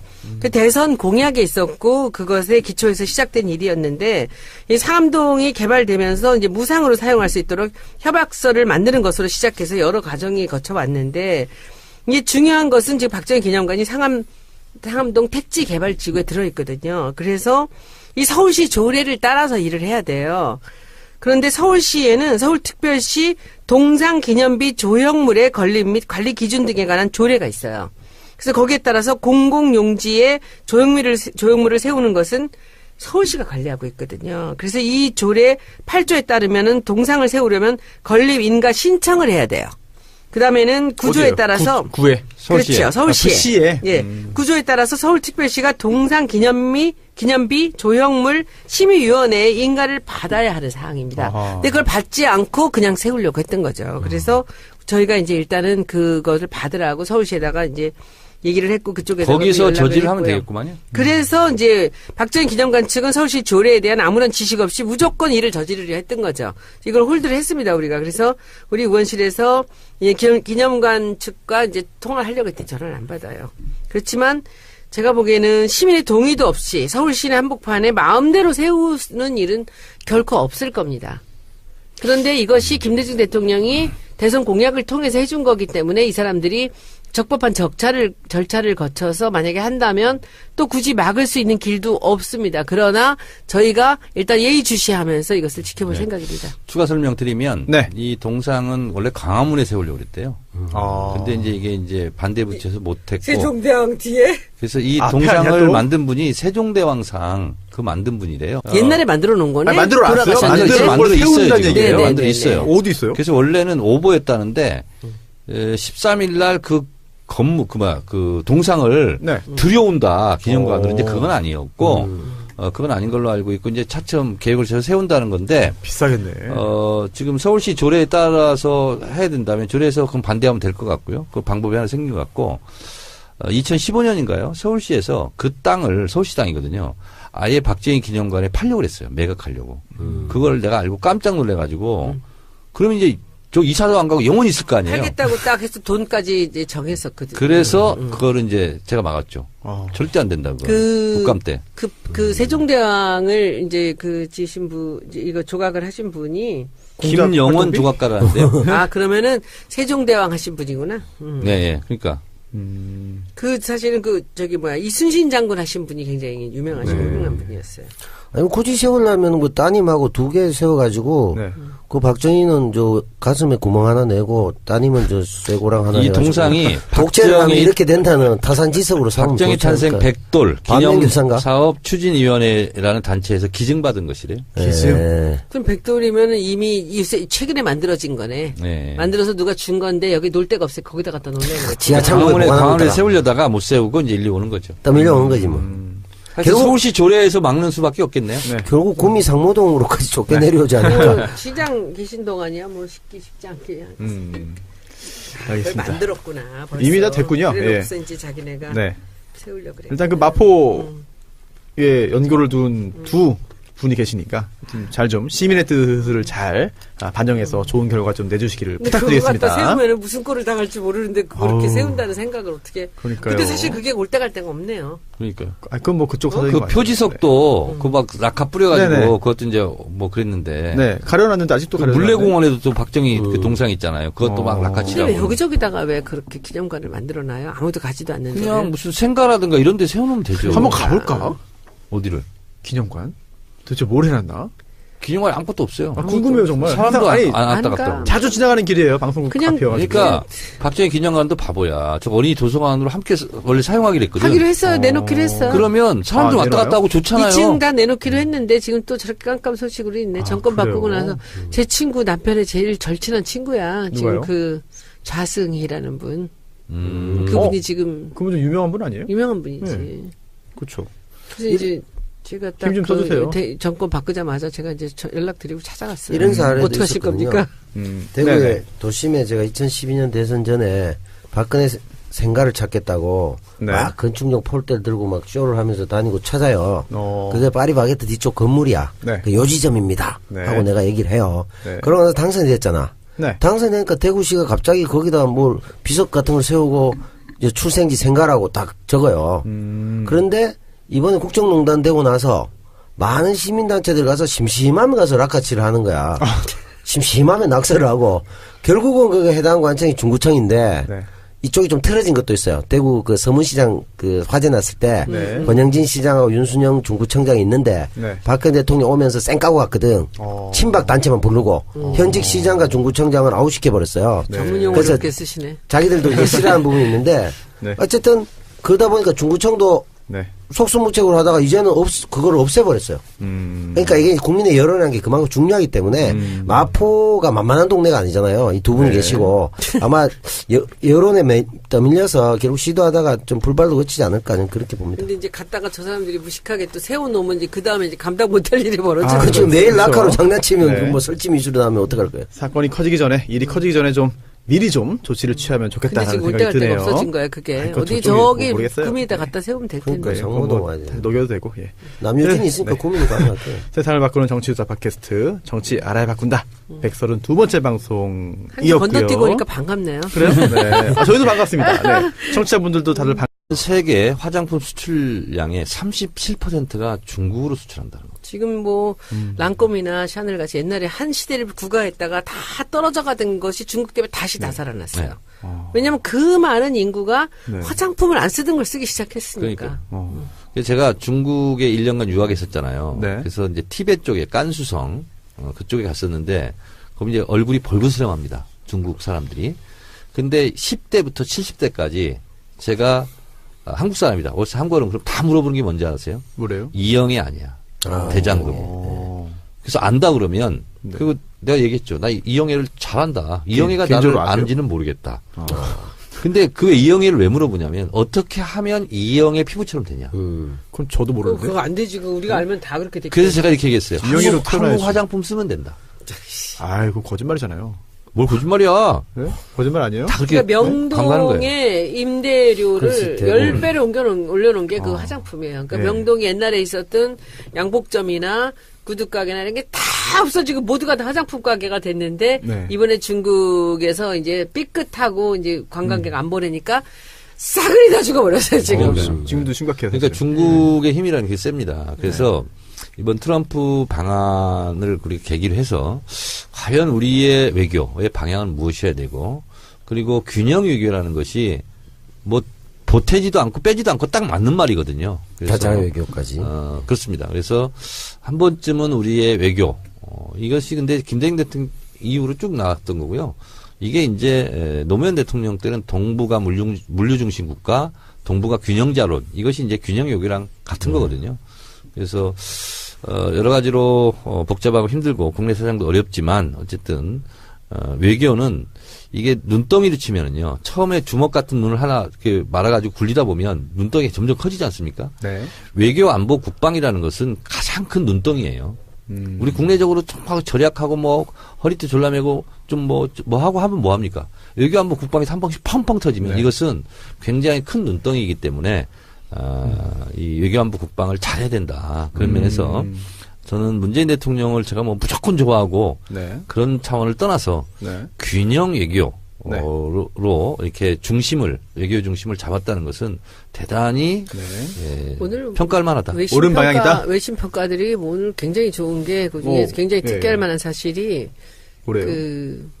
문재인이 트럼프를 잘 다룬다. 다룬다? 얘기예요. 영어 단어가 뭐였습니까? 다룬다. 모르지. 뭐야? ICT 딜 모르는 사람. 위드 딜 위드 디리드? 트리트. 트위트. 아이, 그런 소리 하지 마라. 맨투맨 종합용어.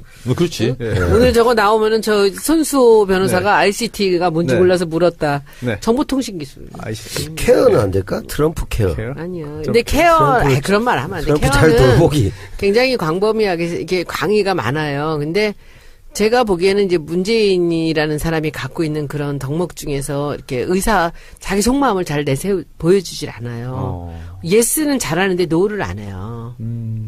그러니까 그것이 사실은 외교나 이 정치가로서는 굉장히 기가 막힌 일이죠. 네. 되게 반대인 경우들이 많거든요. 예스는 잘 안 하면서 노를 잘하는 사람들이 있는데 이 양반이 아닐 때는 대답을 안 하는 건 노예요. 근데 예스는 금방 해요. 근데 네. 지금 오늘도 보면은 이제 트럼프도 사실 어렵죠. 트럼프가 안 어렵겠어요?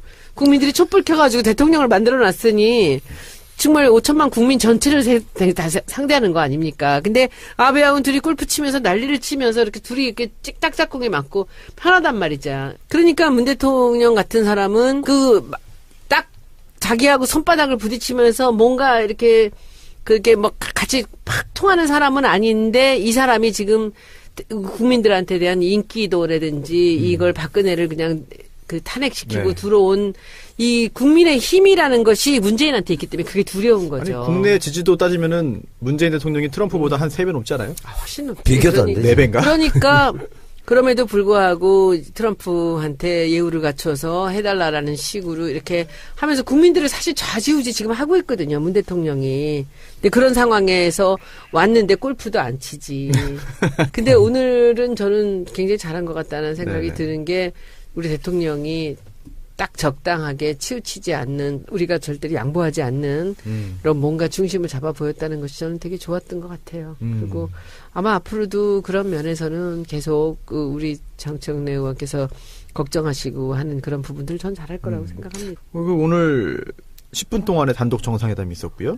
그 후에 또 이제 강요들이 배속한 그 확대 정상회담까지 있었고, 총 3차례죠, 오늘? 3차례의 정상회담이 이제 예정되어 있었는데요. 중요한 게 사실 뭐 형식도 굉장히 중요합니다만 구체적으로 어떤 내용이 오갈 것이며 또 오갔으며 또 그게 그동안의 뭐 공감대를 다시 한번 이제 재확인하는 것도 중요하겠습니다만 새로운 그런 그 내용들도 들어있지 않을까라는 뭐 기대가 있는데 정 의원님 어떻습니까? 보통 이렇게 정상회담 하게 되면 사전에 의제나 내용 같은 걸 다 조율을 해서 확인하는 차원으로 진행하나요? 당연하죠. 그럼 깜짝 뭐 놀랄만한 그런 내용이 나올 가능성은 좀 별로 없어 보이네요. 정상회담이라는 것 자체가 미리 이제 공통적으로 합의할 수 있는 거 있잖아요. 이런 네. 것을 대체적으로 다 실무선에서 합의해놓고 실무선 어느 정도요? 외교부 장관, 국무부 장관 선일까요? 그렇습니다. 뭐 청와대 뭐 안보실장 뭐 이런 분들. 그래서 사실은 사인하는 행위죠. 네. 그렇게 보는데 지금 기자회견한 걸 보니까 북한 한미동맹을 뭐 했네요. 굳건히 한다 네. 뭐 이렇게 하면서 뭐 무력을 사용하는 일이 없기를 바란다 이렇게 이제 엄포를 좀 놨군요. 누가요? 트럼프가 북에 대해서. 트럼프가 북에 대해서. 네. 그 정도 수위면 사실은 뭐 아주 도발적인 그런 얘기는 아니네요. 표현 자체가. 그렇습니다. 그러니까 이게 트럼프가 이번에 오면서 평택 기지에서 얘기했지 않습니까? 네. 미국 장병들을 향해서 미국 내 일자리를 만들러 나는 왔다. 그게 가장 중요한 목표다. 이렇게 그냥 가감없이 얘기를 해줬어요. 네. 얘기를 했는데 트럼프는 딱 그거예요. 한미 FTA 박차를 가해서 무역수지 적자를 개선하겠다. 이런 거 하나 하고 또 첨단 무기 빨리 사라. 네. 뭐 이러려면 한반도 긴장 상태가 필요한 거죠. 필요 조건인 거죠. 근데 그래서 또 긴장 상태가 긴장이어야지 정말 그 전쟁으로 가버리면 무기 더 못 파는 거 아니에요? 그쪽도 좀 관리를 해야 되는 거 아닙니까? 더 팔죠. 걸프 전쟁이 그런가요? 예. 미국의 재래식 무기를 쏟아본 거 아니겠습니까? 재고 처리. 그렇습니다.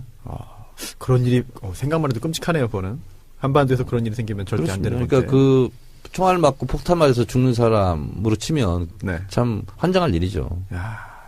그렇죠. 이라크 전쟁 쳐들어갔던 것도 미국이 네. 대량 살상용 무기 하나도 발견되지 못했잖아요. 나중에 보니까 없었죠. 그거 알고 들어갔다는 거 아니에요. 음. 그거 알고 안심하고 들어가가지고 알고 안심하고 들어갔다. 그러면 바그다드 다 폭격하고 그 다음에 가서 이제 건설을 했을 거 아니에요. 네. 미국 기업들이 다 들어가서 한 거죠. 무기 팔아서 좋고 무기 써서 좋고 실험해서 좋고 그 다음에 거기에 파괴된 거 있잖아요. 미국 건설회사 들어가서 다 했잖아요. 재건설. 그러니까 이게 외교라는 것은 선악도 정의도 불의도 없어요. 그냥 힘의 논리 하나예요. 딱. NPT 같은 경우도 마찬가지잖아요. 유엔 안보리 이사국 있잖아요. 5개국. 우리만 핵 가지고 나머지는 가지면 안 돼. 이거잖아요. 그리고 또 미국이 이스라엘, 파키스탄, 인도 여기는 핵보유국 인정해줄게. 미국이 한 거예요, 그건. 미국이 하는 겁니까? 그 인정을 또? 유엔에서 결의해서 한 거 아니에요. 유엔 사항이 아니에요? 그러면 유엔 상임이사국 있잖아요. 네네. 5개국은 유엔에서 한 거예요. NPT 협의에 의해서, 협약에 의해서. 5개국은 가져요. 네. 근데 이제 인도, 파키스탄, 이스라엘은 미국이 인정해 준 거예요. 그러니까 미국이 인정해 주니까 그냥 핵 보유국 지위를 갖는 거예요. 미국이 하는 거군요. 신기하네. 웃긴 거잖아요. 미국이 하는 거지 뭐. 아니, 예를 들어서 우리가 마포에 살고 있어요. 네. 저는 200평 아파트에 살아요. 네. 정청래 이외에는 다 30평 이하로 살아. 그렇게 하는 거지 뭐. 그거지. 아니, 뭐 집에 뭐 총기 소지는 금지돼 있는데 네. 우리 집에는 총이 있어. 그 남들은 안 돼. 이유는 뭐야? 내가 총이 있어야 평화가 유지돼. 근데 네가 갖고 있으면 위험해. 그렇죠. 이렇게 돼버리는 너는 거지. 불장난할 거니까. 그러니까 그렇게 돼버리는 수령 영도론이네요. 그래서 결국은 냉엄한 국제 관계, 국제 질서는 힘의 논리다. 다른 거 없다. 힘이 정의예요. 또 하나 힘이 선이고. 다자 외교라든지 균형 외교 이런 말씀하셨는데 뭐 언론에 이런 말도 나옵니다. 옛날부터 등거리 외교. 이게 뭐 현실성이 있는 건지 정말 등거리라는 게 뭐 좀 단순하면은 미국과 중국 사이에서 같은 거리 유지하겠다. 외교의 극중주의인가? 아무튼 그런데 이게 뭐 균형 외교라든지 다자 외교하고 약간 좀 개념이 좀 다른 건가요? 어떻게 봐야 됩니까? 등거리 외교? 우리는 그건 맞는 것 같아요. 한미 동맹이 1차적으로 제일 중요하고요. 네. 그 다음에 중국과는 전략적 동맹자 관계, 네.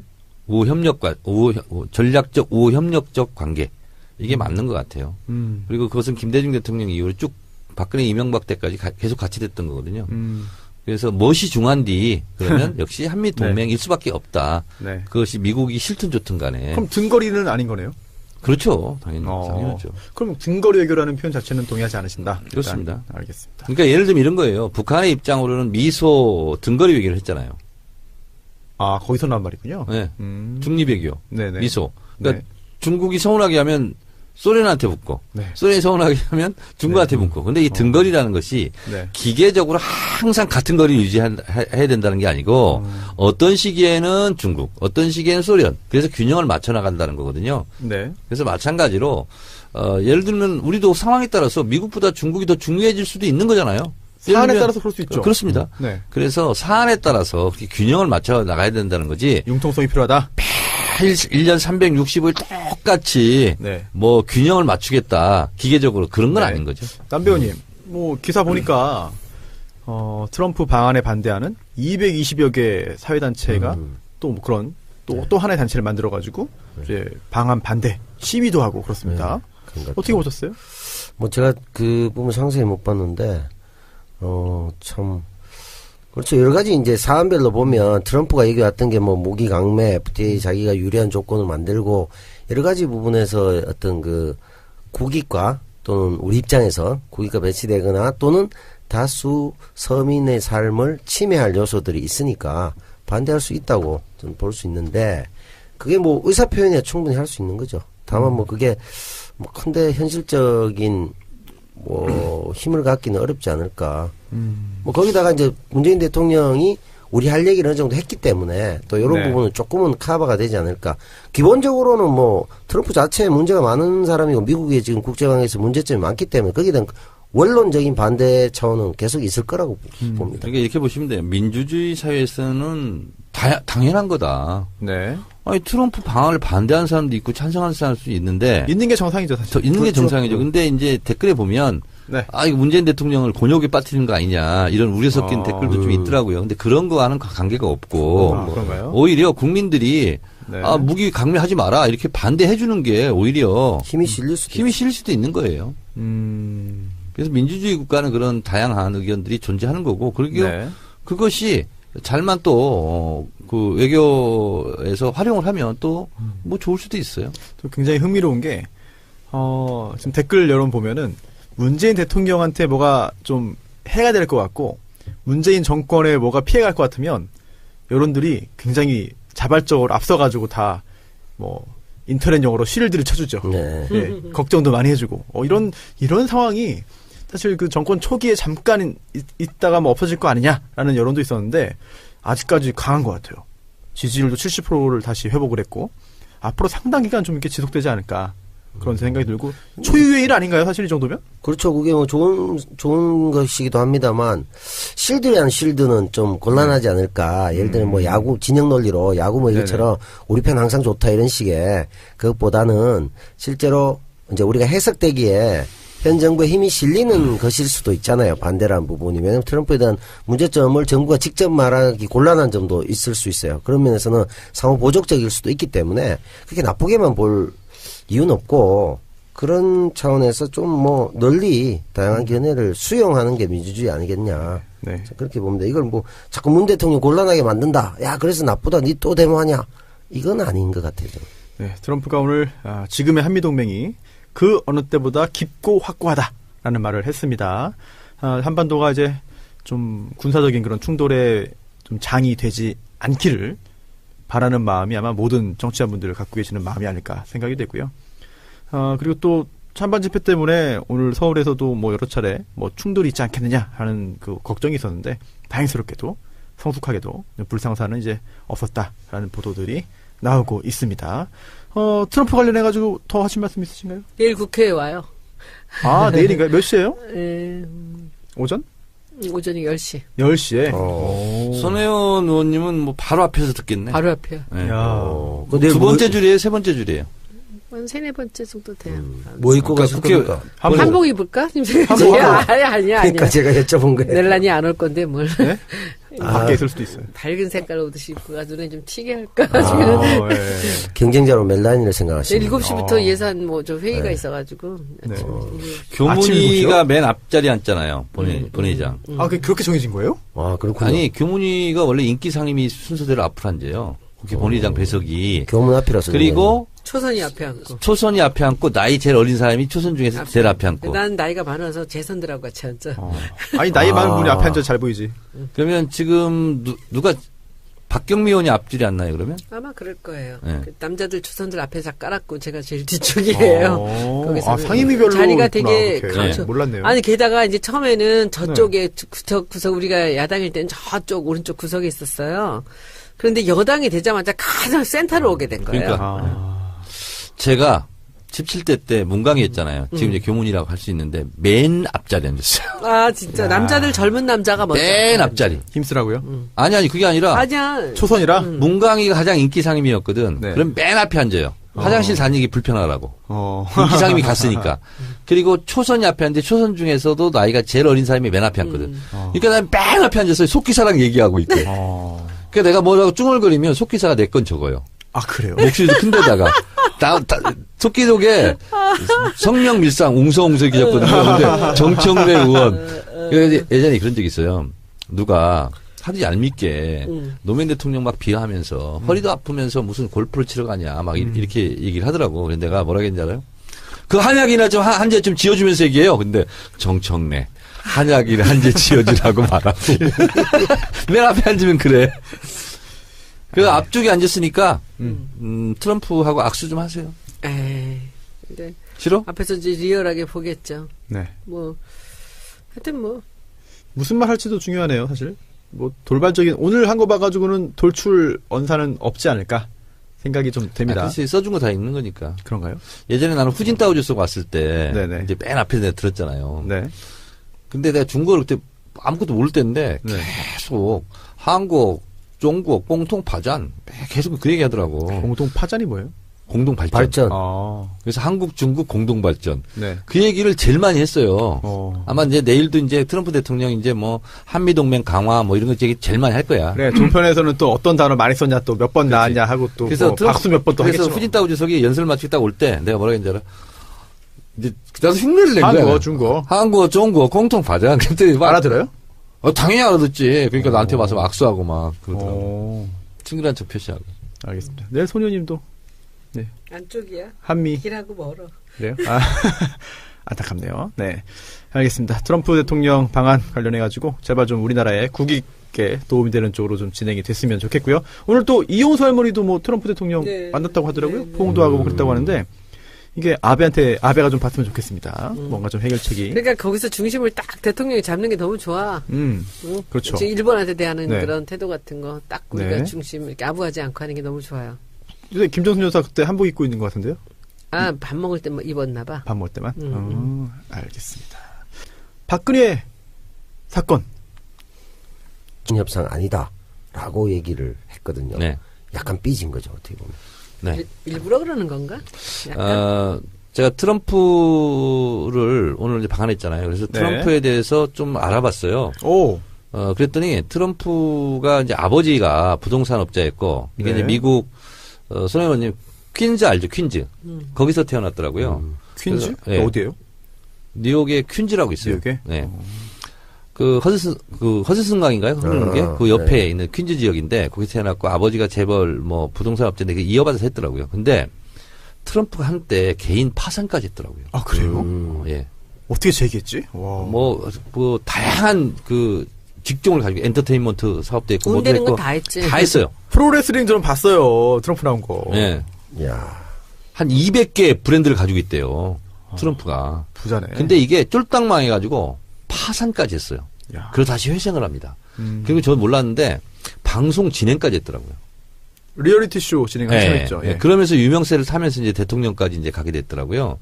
그래서 트럼프가 성공도 해봤고 실패도 해봤고 또 성공도 해봤잖아요.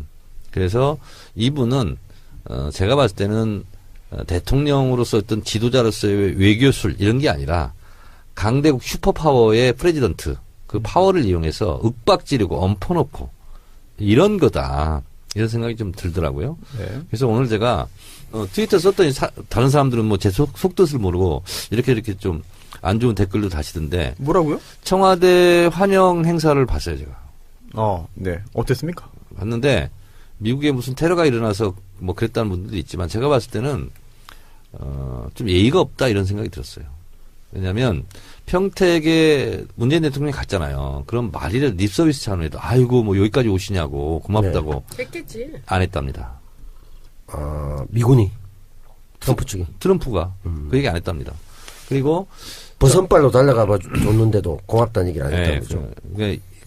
그냥 의례적인 인사말도 이제 안 했다는 거예요. 그리고 청와대 행사를 쭉 보면서 아이들이 처음에 이제 환영을 했잖아요. 태극기 들고 성조기 들고. 그러면 저는 그냥 기본으로 아이들한테 다가가서 웃고 악수하고 그리고 또 아이 뭐 머리도 쓰다듬어주고 한번 안아도 이렇게 하는데 전혀 그런 게 없더라고요. 트럼프니까 정청래가 아니고 트럼프니까. 무뚝뚝하더라고요. 근데 저분이 왜 저렇게 저런 표정으로 웃음기 없는 표정으로 그 일관되게 행사를 참여할까? 저는 제가 틀릴 수도 있습니다. 이번에 한국을 방문한 것은 본인도 실리 외교이지 않습니까? 저는 무기 판매 이것이 가장 크다고 보고 그래서 한미일 공조 뭐 얘기하고 그럴 텐데 처음부터 좀 기선제압하려고 하는 기싸움. 너무나 좀 처음부터 뭐 해벌레 하지 않고 뭐 이런 거지 않았을까. 그래서 트럼프가 상당히 전략적인 사람인 것 같아요. 제가 봤을 때. 그래서 오히려 무게 잡고 좀 이렇게 그러지 않나 그런 생각이 들더라고요. 어쨌든 우리는 균형 외교를 해야만 하고 균형 외교가 살 길인 이유가 손수 변호사께 퀴즈를 내겠습니다. 네. 맞춰도 됩니까? 우리는 수출로 먹고 사는 국가죠. 그렇죠. 수출 주도 국가입니다. 네. 우리가 수출을 제일 많이 하는 나라가 어디입니까? 미국일 것 같지만 알고 보면 중국. 중국입니다. 네. 몇 프로는 하는 것 같습니까? 전체 수출량이. 30%? 25, 6%. 25, 6. 미국은 얼마나 할 것 같습니까? 15?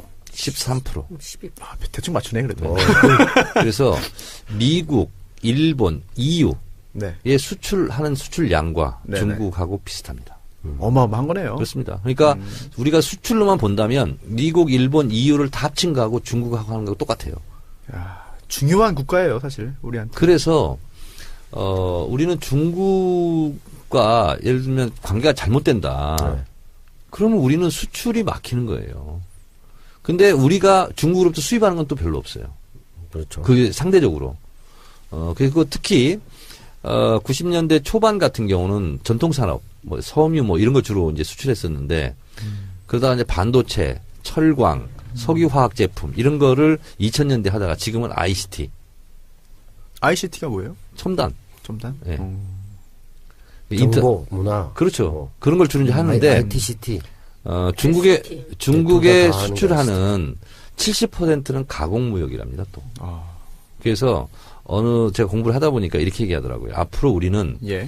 메이드 인 차이나. 네. 예를 들면 우리 물건이 중국에 가서 이제 제품이 만들어진 메이드 인 코리아가 된다는 거예요.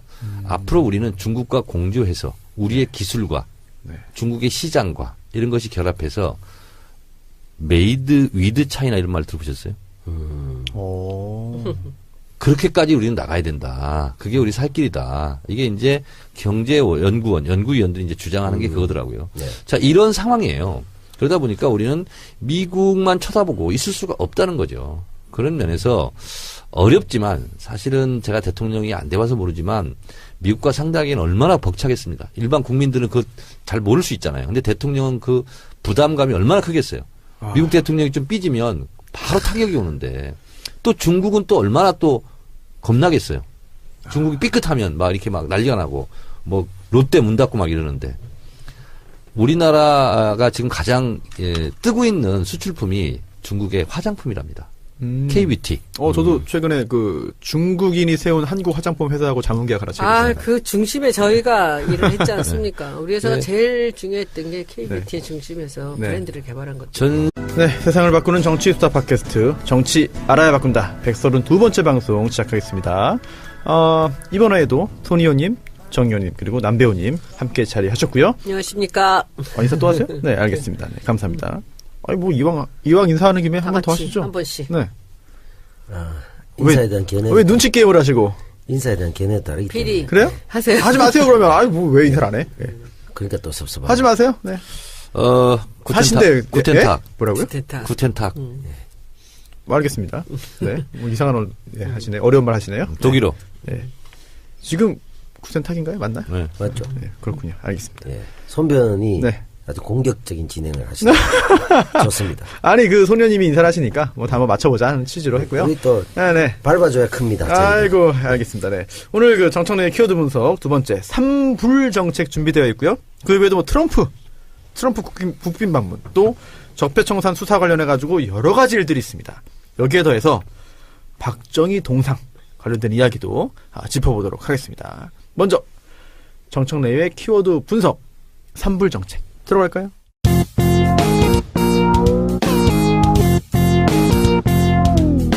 정청래 키워드 분석. 3불 정책. 네. 문재인 대통령이 천명한 외교정책 중에 하나죠. 사드 추가 배치 반대. 한미일 군사동맹 거부. 그리고 미국의 MD 체제, 미사일 방어 체제 싫다. 네, 편입하지 않는다. 네, 편입되지 않는다. 이 세 가지입니다. 한 가지씩 따져본다면은요, 사드 추가 배치를 하지 않는다. 이거는요, 사실 우리가 김관진 안보실장이 지금 피의자 조사도 받고 그러는데, 원래는 미국과 한국 정부 간의 협의는 2017년 올해 말에 사드를 들어올지 말지를 판단한다 이런 거였는데 급하게 들어왔었죠. 그러다 보니까 사드를 외교의 지렛대로 활용하지 못하고 꼼짝없이 그냥 밀려가는 상황으로 네. 갔습니다. 그래서 사드 추가 배치는 하지 않는다. 이게 하나 있고요. 또 하나는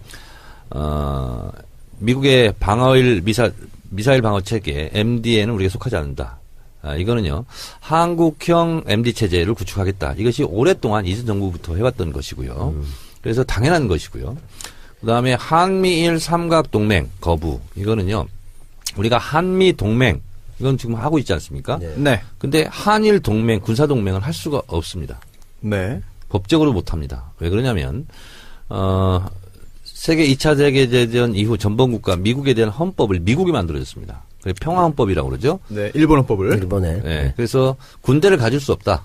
그리고 교전을 할 수 없다. 그래서 군대와 교전권을 가질 수 없습니다. 이런 나라와 무슨 군사 동맹을 맺을 수 있느냐. 이건 법적으로 불가능한 일입니다. 그렇네요. 그래서 이거는 뭐 할 수도 없고 그렇습니다. 그러나 군사 공조, 자위대가 군사 공조를 하고 있고요. 이건 어떻습니까? 지금도 정보. 그 얘기를 좀 이따 하겠습니다. 네네. 그래서 한미 해상 공동 훈련을 하고 있답니다. 지금도 필요시에.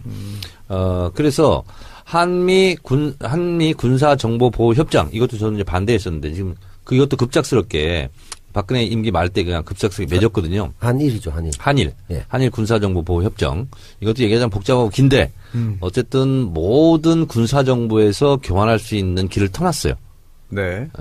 근데 저는 이것도 잘못됐다고 봅니다. 왜냐하면 군사 정보 보호 협정을 맺으려면 네. 우리는 국방부잖아요. 거기는 국방부가 네. 없습니다. 그럼 어디죠?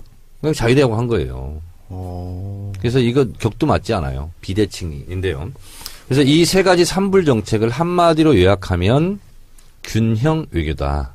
균형 외교. 네, 그렇습니다. 이 균형 외교는 김대중 대통령 이후 줄곧 계속됐던 정책입니다. 외교 정책입니다. 그래서 문재인 대통령이 산불 정책을 얘기하자 자유한국당은 지금 시비를 걸고 있는데 이명박, 박근혜 때도 똑같았습니다.